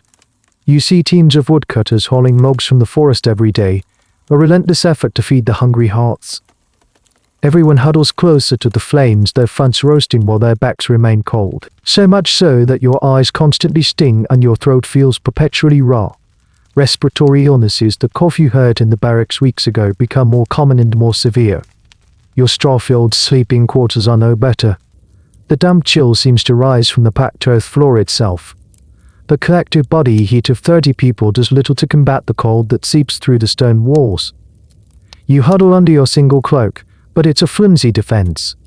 Sleep is shallow and frequently interrupted by your own shivering. You learn to sleep curled into a tight ball, a purely instinctual attempt to conserve every precious degree of body heat. The food changes too. The fresh vegetables and fruits of summer are gone. The diet becomes a monotonous rotation of preserved foods, salted meat, dried fish, hard cheeses, and the ever-present pottage, now made with dried peas and root vegetables dug from the castle cellars. The lack of fresh produce, specifically the lack of vitamin C, will lead to scurvy for some by the end of winter, with symptoms like bleeding gums and lethargy. This is where the historical debate about the Little Ice Age comes into play. While the most intense period of this climatic cooling trend was a bit later, the 13th century was already experiencing colder and wetter weather than the preceding medieval warm period. Some climatologists and historians argue that this subtle shift in climate had a profound impact on everything from harvest yields to the very design of castle. Were the enormous fireplaces and smaller windows a direct response to colder winters? It's a compelling theory that connects the grand sweep of climate history to the daily, shivering reality of a person like you. Even the vermin adapt. The rats and mice, driven by the cold and scarcity of food outside, become bolder, invading the warmer spaces of the keep and the kitchens in greater numbers. the battle against them becomes a more urgent daily struggle. One of the few upsides of the freezing temperatures is the effect it has on the castle's overall smell. The cold suppresses the worst of the odors of decay. The great cesspit at the base of the wall freezes over, its foul steam turning into a frosty crust. The barely frozen solid is no longer a muddy quagmire. It's a small mercy, but one you appreciate every time you cross the yard without sinking ankle-deep into icy muck. You watch the lord and his family in the great hall. They are swaddled in furs. Wolf, fox, and rabbit, and have heavy tapestries hung on their chamber walls to block the drafts. They have the warmest spots by the fire. They survive the winter in comfort while you merely endure it. Winter, more than any other season, starkly delineates the brutal class divide. For them, it is an inconvenience. For you, it is a genuine threat. A bad chest cold, a slip on an icy stone step, or a period of poor nutrition could easily prove fatal. You are not just fighting the cold, you are fighting for the energy to keep your own body warm, a constant, invisible drain on your reserves. Winter is a siege, not by an enemy army, but by nature itself, and all you can do is hunker down and pray for spring. The relentless, grinding misery of winter is finally broken by a sudden burst of activity. The Lord has decreed a midwinter feast to celebrate a saint's day and, more importantly, to boost the flagging morale of the castle's inhabitants. For a few days, the oppressive gloom is replaced by a flurry of chaotic preparation. This isn't just a bigger version of the nightly me, it's a full-blown spectacle designed to project power, wealth, and generosity. The kitchens, which you already knew to be a place of organized chaos, are now running at a fever pitch. The sheer volume of food being prepared is staggering. Instead of one deer, there are 3. Great flocks of geese and chickens are slaughtered and plucked, filling the air with a snowstorm of fine feathers. A whole pig is being prepared for roasting, its skin scored and ready to be turned into crackling. Bakers are pulling hundreds of loaves of bread from the ovens. The pressure on the castle's limited infrastructure is immense. The scullioness are running themselves ragged, hauling endless buckets of water from the well. The fires in the kitchen hearths are so large and hot that they turn the entire building into a sweltering, smoke-filled inferno, a stark contrast to the biting cold outside. You are roped in to help. Your task is to turn the spit for one of the smaller hearths, where a dozen plump geese are slowly roasting. The heat is intense on your face, while your back remains chilled. Your eyes stinging from the smoke, and slowly, endlessly, turn the heavy iron handle. The smell is intoxicating, rich, fatty, and savory. It's a promise of the indulgence to come. As the feast begins, the great hall is transformed. Extra torches are lit, casting a warm, flickering glow on the scene. The high table is groaning under the weight of the food. There are platters of roasted meats, pies shaped into elaborate castles, and even a subtlety of fantastic sculpture made of marzipan and sugar, depicting a knight slaying a dragon. It's pure, edible theatre. The lord and his guests, seated at the high table, are served course after course. Peacocks are roasted and then laid dressed in their own spectacular feathers. A swan, a symbol of nobility, is brought out to gasps of admiration. The sheer excess is breathtaking. For those of you below the salt, the fare is less exotic but far more plentiful than usual. You get a thick slice of the roast pig, a piece of goose, and as much bread and ale as you can handle. The normal dreary pottage is replaced with a richer, meat-filled stew. For one night, everyone eats their fill and then some. The atmosphere is loud and boisterous. A troupe of traveling minstrels and acrobats has been hired for the entertainment. Wine flows freely at the high table, and ale is served in seemingly bottomless jugs to the rest of the hall. As the night wears on, the orderly meal descends into a rowdy, drunken revel. But with great indulgence comes a great reckoning. The castle's waste management system, already operating at its limits, is about to be hit by a tidal wave. The first and most immediate problem is the floor. The rush-covered ground becomes a graveyard of bones, scraps, and spilled food on an epic scale. The dogs are in a state of ecstatic frenzy, gorging themselves on the fallen bounty. By the end of the night, the floor is a slick, treacherous carpet of garbage. The second problem is biological. With hundreds of people consuming vast quantities of rich food and drink, The castle's garderobes are about to experience unprecedented traffic. The usual spiles queue at the latrine or becomes a long, desperate line of partygoers. The already foul shafts are subjected to a volume of use they were not designed for. And then there is the aftermath. The next morning, you wake with a pounding head and a sour stomach. But there is no time to recover. You are part of the clean-up crew. The great hall looks like a battlefield. The tables are covered in sticky residue, empty jugs, and gnawed bones. The floor is a disaster zone that will require a complete replacement of the top layer of rushes. The kitchens are even worse. Piles of greasy pots, pans, and platters are stacked everywhere. The cooks, bleary-eyed and exhausted, are already at work, dealing with the mountains of leftovers. Nothing will be wasted. The remaining meat will be stripped from the bones and thrown into the pottage pot, where it will continue to feed the household for the next week. The bones themselves will be boiled to make a thin, weak broth. This is a point of contention for food historians. How long did they keep these leftovers? The perpetual stew or pottage pot, which was rarely emptied and just continuously topped up with new ingredients, is a concept that appears in many descriptions of the time. Was it a thrifty way to preserve nutrients, or a ticking time bomb of food poisoning? The evidence suggests it was probably both. The constant simmering would have killed most immediate bacteria, but the quality and safety of a stew that had been on the go for weeks is highly questionable. The feast, which seemed like a moment of pure, joyous abandon, now reveals its true cost. It was a massive expenditure of resources, a strain on the staff, and a shock to the castle's fragile sanitation system. It created a mountain of garbage and waste that will take days to process. It was a glorious, fleeting moment of excess, followed by a long, grimy, and smelly hangover, as you scrub a grease-congealed platter with a handful of sand and cold water. The memory of the delicious roast goose seems very distant indeed. The false cheer of the midwinter feast fades quickly, leaving the castle inhabitants with full bellies and a grim return to reality. But a new, more terrifying threat is on the horizon. A lookout on the highest tower sounds the alarm. A rival lord, his banners flapping aggressively in the winter wind, is approaching with an army. The castle is about to be besieged. The great gates are barred, the portcullis is dropped with a deafening crash, and the drawbridge is raised. The castle transforms from a bustling, semi-open community into a sealed container. Suddenly, the walls that were meant to keep you safe feel like the walls of a trap. You are locked in here, with several hundred other people, for the foreseeable future. The first few days are a flurry of organized activity. Soldiers rush to the battlements, archers check their bowstrings, and cauldrons are filled not with stew, but with oil and water to be boiled and poured on attackers. The mood is tense but defiant.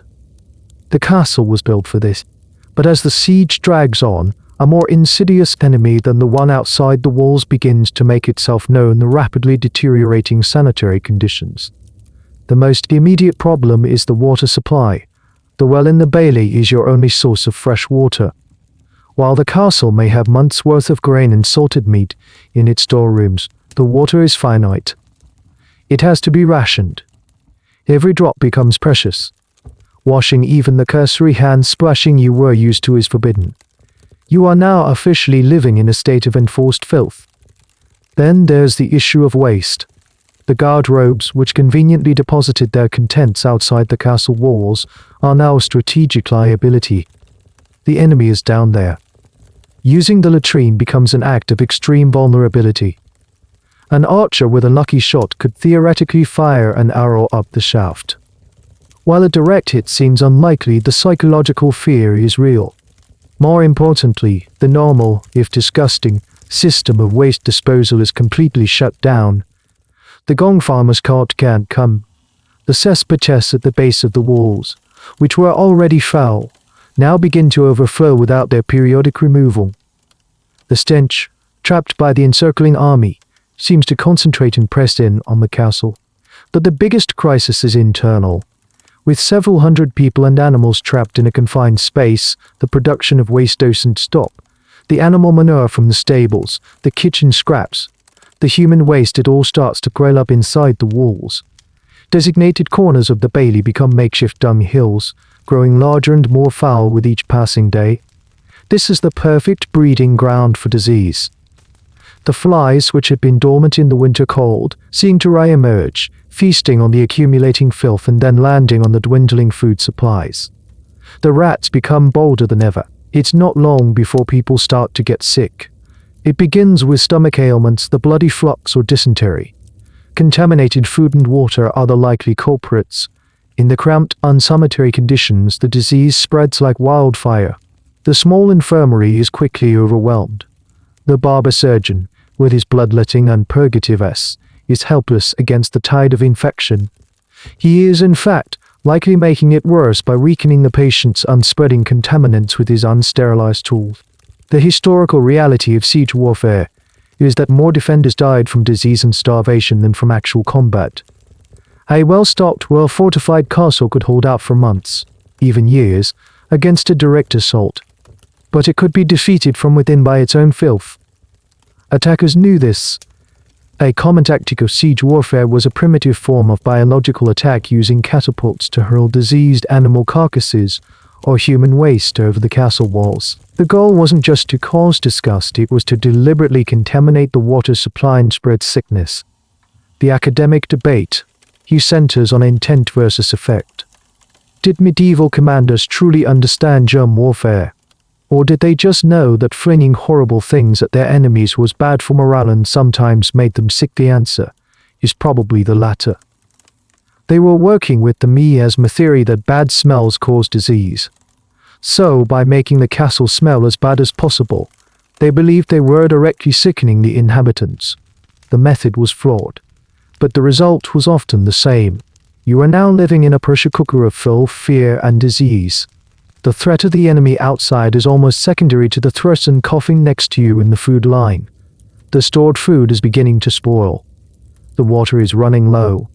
The stench of sickness and unmanaged waste is inescapable. It clings to your clothes, your hair, and the back of your throat. The siege has stripped away the last vestiges of medieval hygiene. It has turned the castle from a fortress into a peppery dish. You look at the pale, gaunt faces around you. The defiance of the first few days has been replaced by a quiet, desperate endurance. You realize that the battle for the castle will not be won on the walls with swords and arrows. It will be won or lost in the gut of enemy stones. The siege, with its constant threat of death and disease, has paradoxically driven people towards the one place in the castle that promises eternal life, the chapel. It's a small stone building tucked away in a quieter corner of the inner bailey. As the situation outside grows more desperate, the chapel becomes more crowded. You find yourself seeking refuge there, not just from the fear, but from the overwhelming sensory assault of the rest of the castle. The air inside the chapel is different. It's cool and still, and it smells not of unwashed bodies and waste, but of old stone, melting beeswax, and the faint, sweet scent of incense. It's a deliberate, constructed sanctity, an olfactory oasis in a desert of stench. You watch the castle's inhabitants come and go. The lord and his lady kneel on velvet cushions at the front, their faces etched with worry. Knights in their leather jacks pray for strength in the coming battle. The stonemason and his wife, their son now thankfully on the mend, pray in gratitude. People light candles, their small flames a flickering symbol of hope in the gloom. The priest, a thin man with intense eyes, moves among his flock, offering words of comfort. His sermons are fiery and full of conviction. He speaks of the siege as a trial from God, a test of their faith. He reminds them that the cleanliness of the soul is far more important than the cleanliness of the body. This is a core tenet of the medieval Christian worldview, and it has a complex and often contradictory relationship with physical hygiene. On one hand, you have the idea of the odor of sanctity. The bodies of saints, it was believed, did not decay after death, but instead emitted a sweet floral fragrance. A holy life, therefore, was associated with a kind of supernatural purity that transcended earthly grime.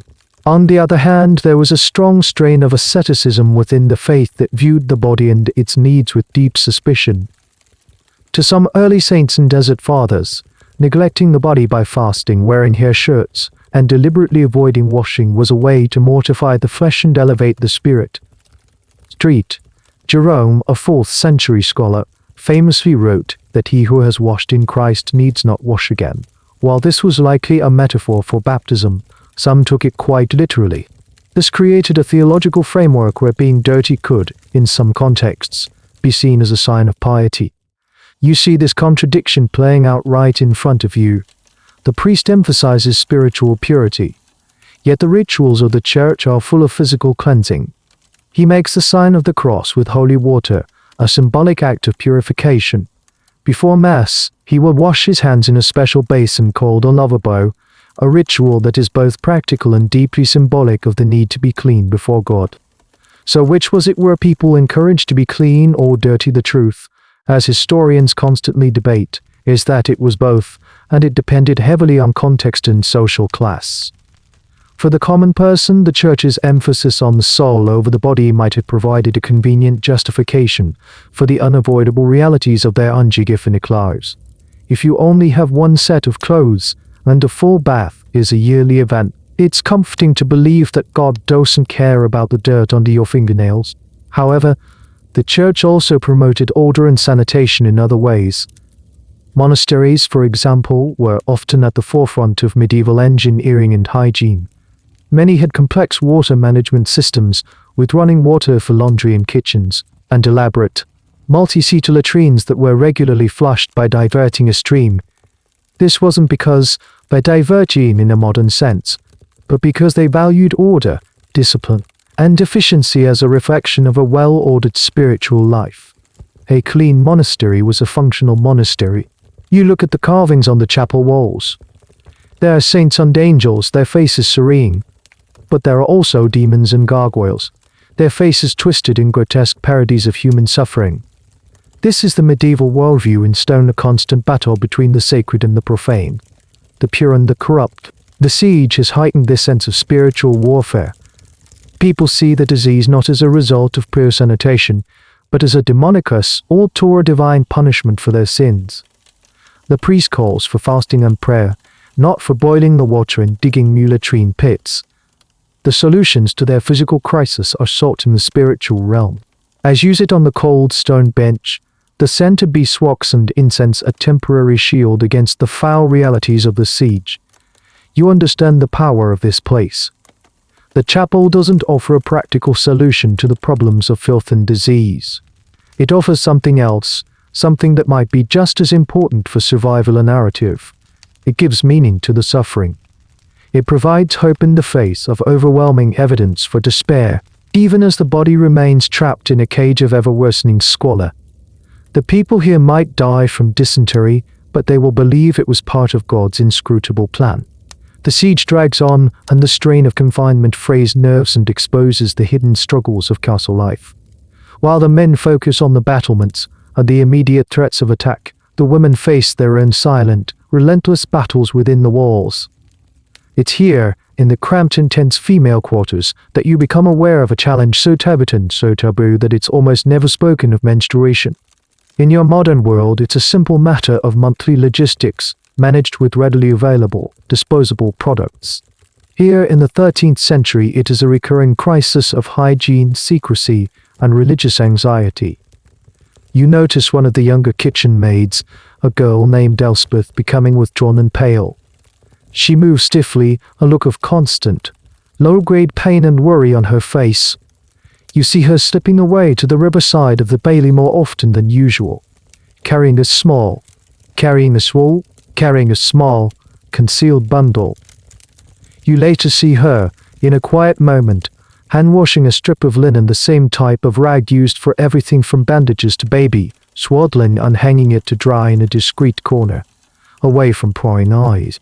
This is the reality of menstrual management. There are no tampons, no adhesive pads. A woman's only resource is a piece of cloth, likely a scrap from an old chemise or linen sheet.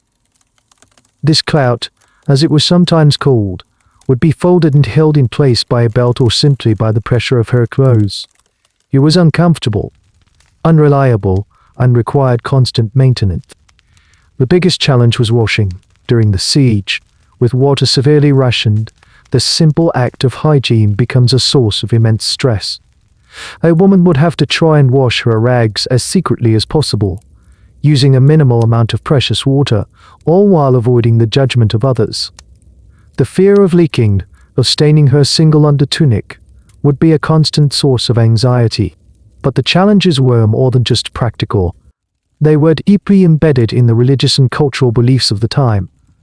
Drawing from ancient biblical traditions in the book of Leviticus, menstruating women were often considered ritually unclean. This wasn't necessarily seen as sinful, but as a state of temporary impurity. The extent to which these strictures were actually followed is a major point of debate among historians. Some texts suggest that a menstruating woman should not enter a church, handle food, or even have her shadow fall upon the crops for fear of blighting them.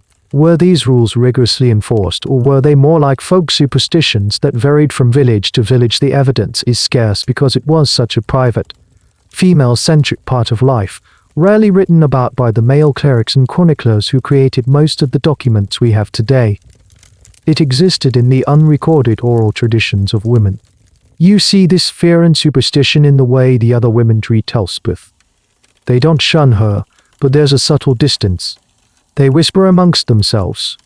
The master cook, a gruff man, assigns her to less desirable tasks, away from the main food preparation, muttering something about not wanting the bread to spoil. The pain of menstrual cramps was another silent burden. With no access to modern painkillers, women relied on herbal remedies. Poultices of mugwort or infusions of chamomile or raspberry leaf were common folk treatments, passed down from mother to daughter.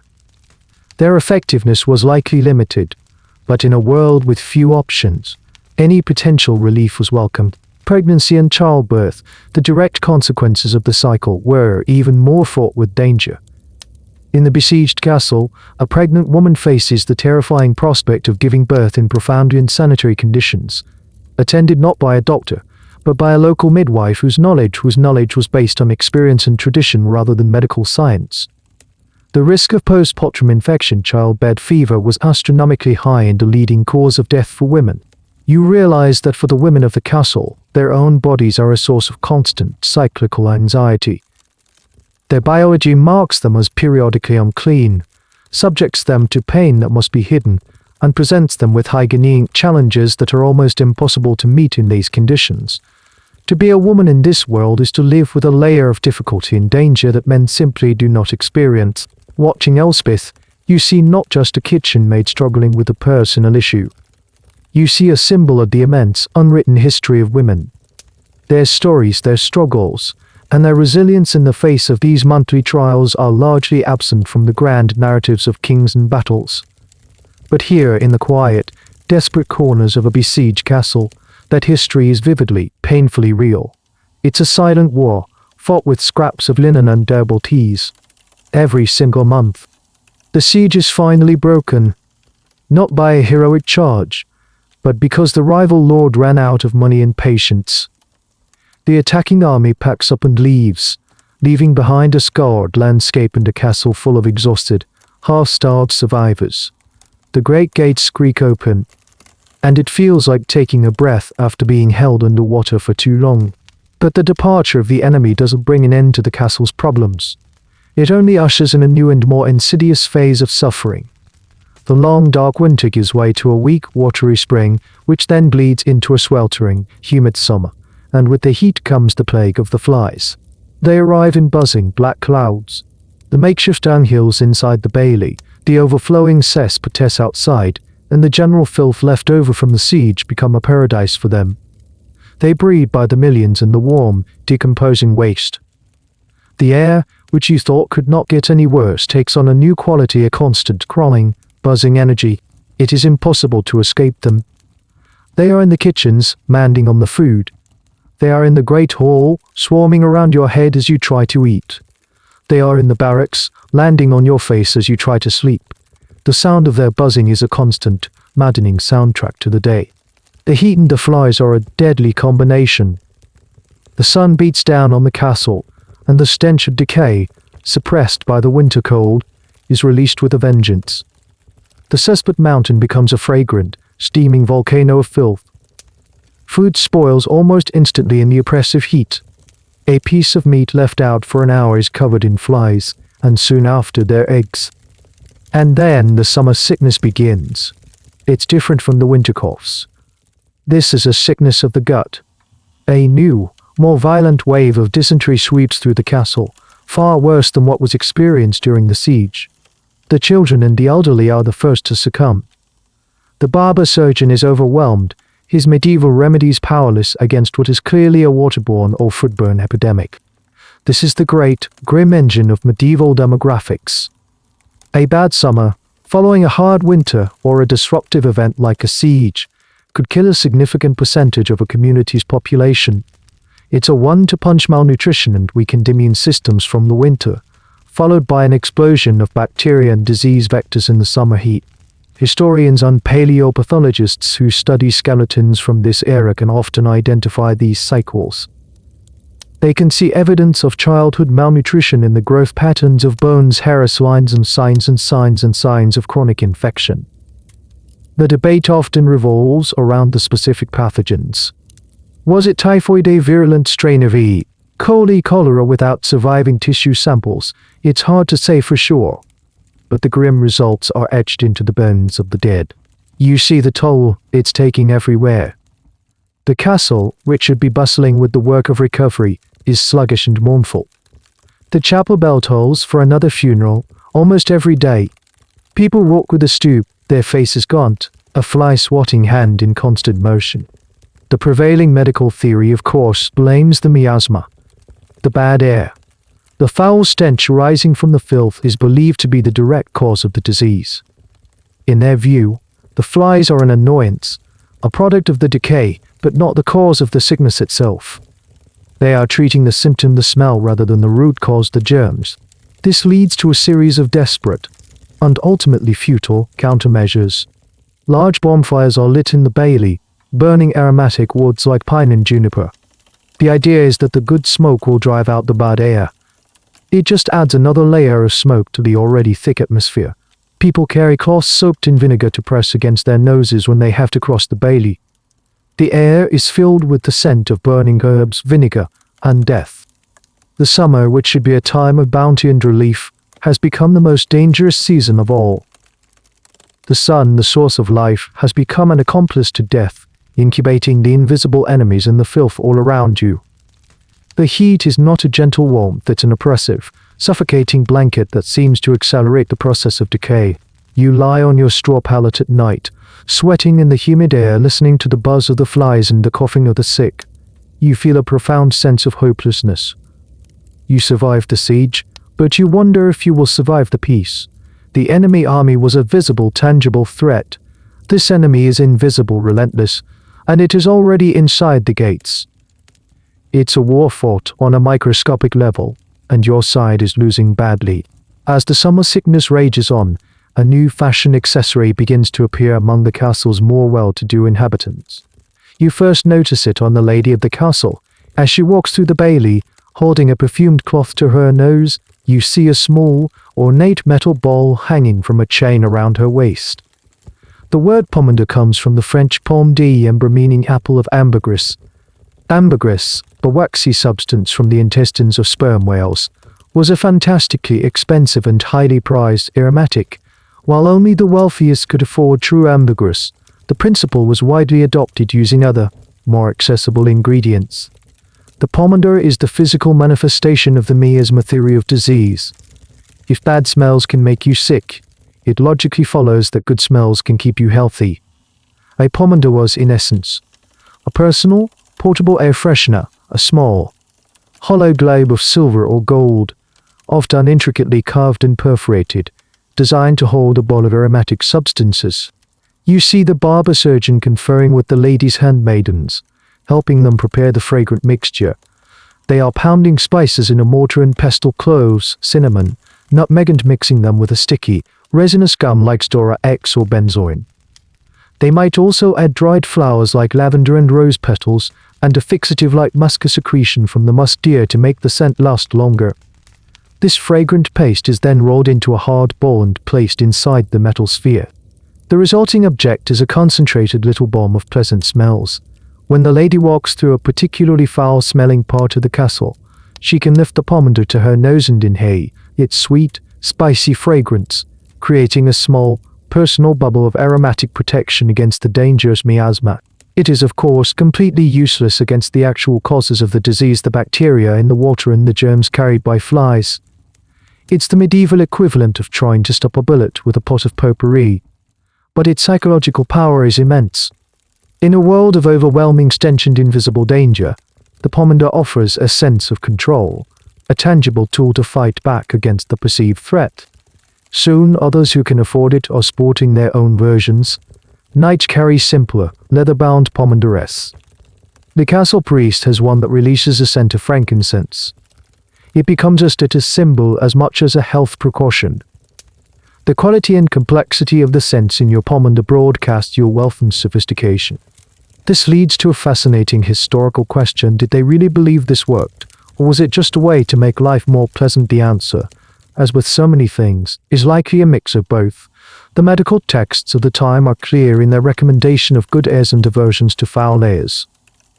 The belief in the miasma theory was deeply ingrained in their scientific understanding. So on one level, they genuinely believed it was a form of preventative medicine. But, on another level, it's hard to imagine they didn't also appreciate the simple aesthetic benefit. When your entire world smells of dung, decay, and disease, the ability to summon the scent of a spice garden with a flick of your wrist must have been a profound, if temporary, psychological relief. It was an act of defiance, a way of imposing a small, beautiful, ordered scent onto a chaotic and foul-smelling world. For you, a commoner, a metal pomander is an impossible luxury. But you see people adopting the same principle with simpler means. Some carry small cloth bags filled with dried lavender or rosemary. Others just crush a fresh herb, like mint or sage, in their hands and inhale the scent. You see a guard tucking a sprig of pine into the strap of his helmet. It's a grassroots version of the same idea, a desperate attempt to find a moment's respite from the olfactory assault. You watch the lady with her pomander and feel a strange mix of pity and envy. She is living in a fragrant illusion, protected by a shield of perfume that does nothing to stop the real danger. Yet you envy the comfort that illusion provides. Her fear is being actively managed, soothed by the scent of cloves and cinnamon. Your fear has no such balm.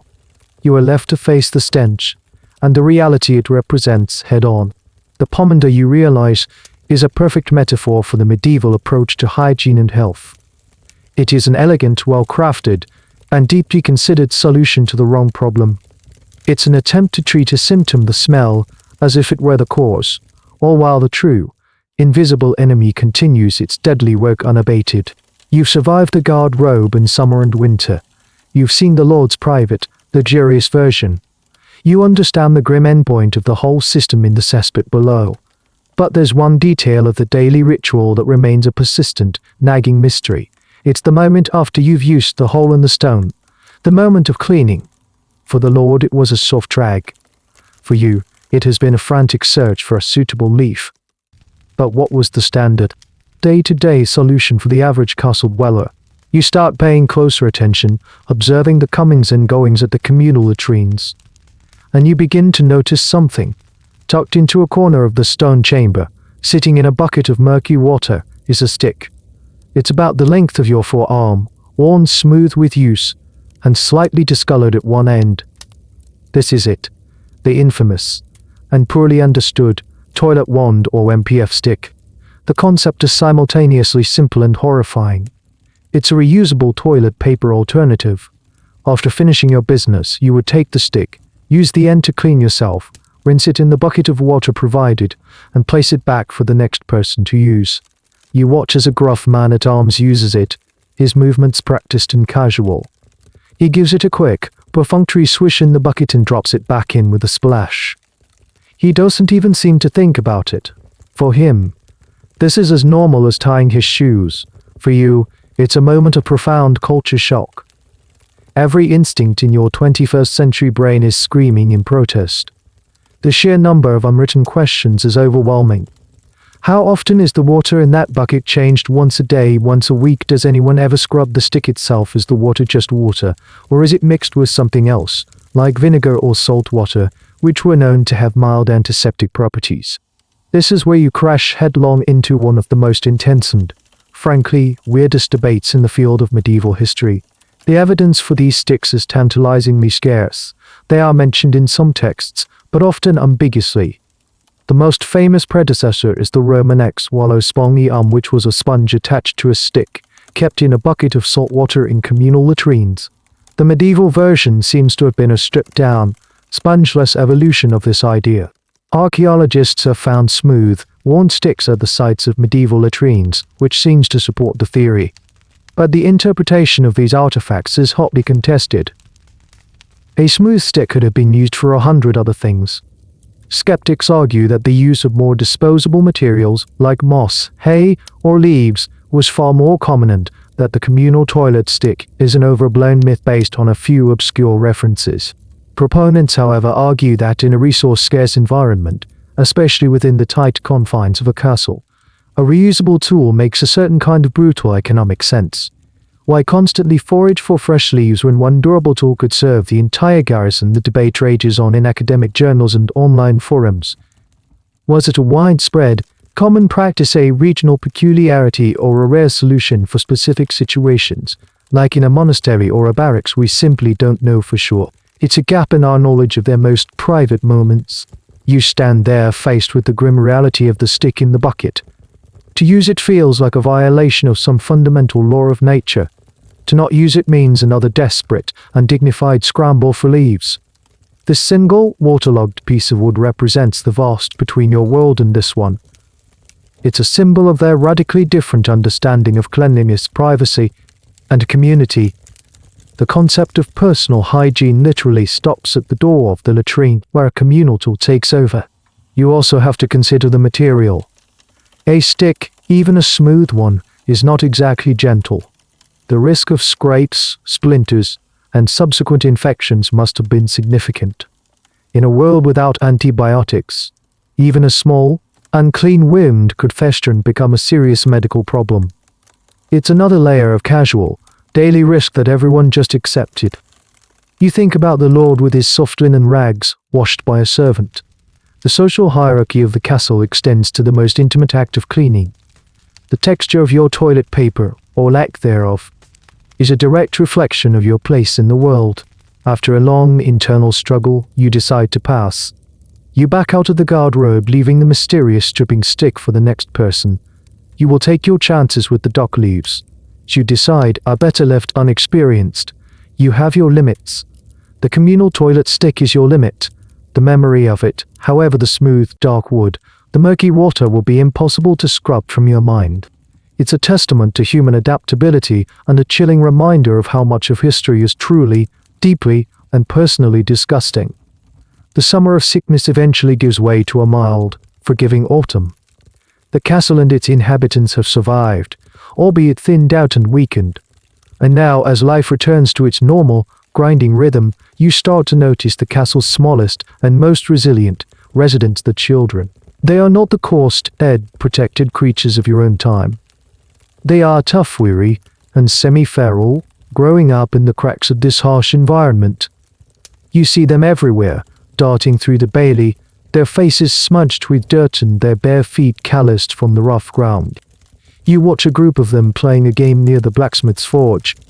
They are laughing and shouting, using discarded scraps of wood as swords. A pig wanders through their game, and one of the boys gives it a companionable slap on its flank before continuing his mock battle. They are completely integrated into the filthy, vibrant ecosystem of the castle. Their world has no concept of germ-free or child-proof. Everything is a potential toy, and every surface is a potential plate. You see a little girl, no older than 4, drop her piece of bread in the mud. Without a moment's hesitation, she picks it up, wipes it on her already filthy tunic, and takes a big bite. Her immune system is being forged in a crucible of constant exposure. This is the brutal reality of childhood in the Middle Ages. The infant mortality rate was astronomically high. A third, and in some periods nearly half, of all children would not survive to their 5th birthday. The ones who did, the ones you see running around the bailey, are the winners of a deadly lottery. They have survived the perils of birth, the contaminated water, the dubious food, and a host of childhood diseases for which there were no vaccines and no effective cures. This has led to a long-standing historical debate: did medieval parents love their children less because of these high mortality rates? The traditional, and now largely discredited, view was that parents maintained a certain emotional distance, knowing that their children were likely to die. It was a form of psychological self-protection. However, more recent scholarship, looking at personal letters, art, and funerary monuments, paints a very different picture. The grief of a parent who lost a child was just as profound and devastating as it is today. They loved their children fiercely. The high mortality rate didn't numb them to the pain, it just made the pain a more frequent and familiar visitor. You see this fierce love in small gestures. You see the sternmerson whose son survived the summer sickness lift the boy onto his shoulders, his weathered face breaking into a rare, wide smile. You see a kitchen maid stroking her daughter's hair, her fingers gently picking out a piece of straw. The children's upbringing is communal. They are raised by the entire village within the castle walls. An older woman scolds a boy for getting too close to the well. A soldier good-naturedly shows a group of boys how to hold a wooden sword. They learn by observing and imitating the adults around them. Their education is practical, not academic. The boys learn the skills of their father's farming, smithing, fighting. The girls learn the skills of their mother's cooking, weaving, managing a household. Their concept of hygiene is learned by example, and the examples are, by your standards, terrifying. They see adults spit on the floor, wipe their noses on their sleeves, and eat with unwashed hands. These are not bad habits, they are just habits. The link between this casual filth and the constant threat of illness is a connection they will never make. You watch them and you realize you are looking at the engine of history. These small, dirty, resilient children are the future. They are the next generation of soldiers, artisans, and mothers. Their survival is the single most important long-term goal of this entire fortress. The Lord needs them to grow up and serve him. The castle needs them to maintain its walls and work its field. They are growing up in a world where dirt is the baseline, where minor infections are a part of life, and where the death of a sibling or a playmate is a common, tragic occurrence. This upbringing creates a different kind of human being, tougher, more fatalistic, and perhaps less sensitive to the kinds of discomforts and squalor that you find so overwhelming. They don't know a world with clean water, sterile surfaces, and antibiotics. This is the only world they have ever known. And they have adapted to it with an astonishing and humbling resilience. Their grubby faces are not a sign of neglect, they are a badge of survival.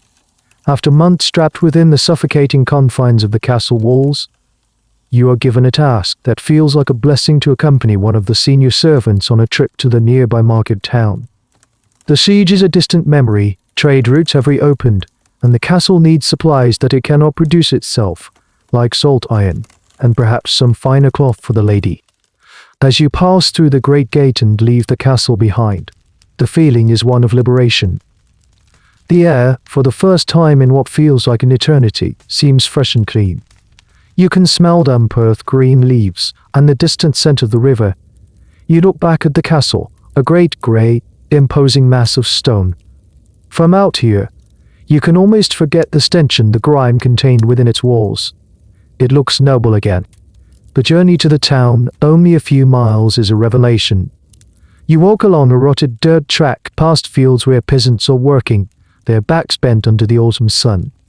It's a world that is still poor and hard, but it feels open and airy compared to the compressed, high-pressure environment of the castle. Your romantic notions are quickly shattered, however, the moment you arrive at the town gates. If the castle was a contained, semi-organized system of filth, the town is a sprawling, chaotic explosion of it. The streets are narrow, are paved alleys of mud and refuse. There are no sidewalks. The center of the street is effectively an open sewer, a shallow ditch where household waste, animal droppings, and drain water collect into a thick, foul-smelling sludge. People toss their garbage, including the contents of their chamber pots, directly from their windows into the street below, often with a cursory shout of "Gardez-le." From the French "Gardez-le," watch out for the water. You have to pick your way carefully to avoid stepping in something truly unspeakable. The The smell is even more complex and overwhelming than the castles. Here, you have the odors of dozens of different trades crammed together. The eye-watering stench from the tanneries, where animal hides are soaked in vats of urine and lime, mingles with the smoke from the blacksmith's forges and the smell of rotting vegetable scraps thrown out by the market vendors. A butcher slaughters a pig right in the street, the blood running freely into the central gutter. The animals are everywhere, just as in the castle, but here they are completely unrestrained. Pigs, the town's official garbage disposal units, roam freely, snuffling through the filth. Chickens scratch in the dirt, and mangy dogs dart between your legs. You had imagined the town as a step up, a place of civilization. But you quickly realized that the castle, for all its flaws, had a certain brutal order. It had designated places for waste, the garderobes, the cesspit. It had a single powerful authority, the lord who could enforce some semblance of control. The town, by contrast, is a messy, uncontrolled organic growth. Its hygiene is a matter of individual responsibility, and most people's responsibility ends at their own front door. This is a topic that urban historians love to debate. Were medieval towns really this bad all the time? The chronicles and court records are full of complaints about the filth. And town councils were constantly issuing ordinances against dumping waste in the streets or blocking the gutters. The very existence of these repeated laws suggests they were widely ignored. It was a constant, losing battle between the desire for a clean town and the daily, practical reality of waste disposal for thousands of people. You make your way to the market square, the bustling heart of the town. It's a sensory overload of sights, sounds, and smells. Merchants shout their wares from behind stalls piled high with goods. You see vendors selling everything from live eels to dubious-looking meat pies. A dentist with a string of pulled teeth around his neck is offering to cure toothaches. An apothecary has a table covered in dried herbs, strange animal parts, and flasks of colored liquids. In the midst of all this chaos, you feel a strange and unexpected emotion, a newfound appreciation for the castle. Yes, the castle was filthy, cramped, and dangerous, but it was your filth. It was a single, contained community with a shared, if unspoken, understanding of its own squalor. The town feels alienating and anonymous. The dangers here feel more random, the filth more widespread and less managed. The castle's high stone walls, which once felt like a prison, now seem almost like a sanctuary from the larger, messier world outside. You gather your supplies, the heavy sack of salt, the roll of iron wire, and begin the walk back. As the castle comes into view again, rising above the trees, it doesn't look like a romantic dream anymore. But it does look like home. You have survived it. You understand its rhythms, its dangers, and its strange unwritten rules. You are no longer an outsider looking in. You are a part of its grimy, resilient, and deeply flawed ecosystem. The journey to the town has given you the gift of perspective. It has taught you that clean and dirty are always relative, and that sometimes the devil you know is better than the devil you don't. The seasons have turned once more. The brief, crisp beauty of autumn is giving way to the familiar, damp chill of early winter. You've been here for a full cycle of the sun, a lifetime in this medieval world. You are no longer the wide-eyed, horrified newcomer. You are a survivor.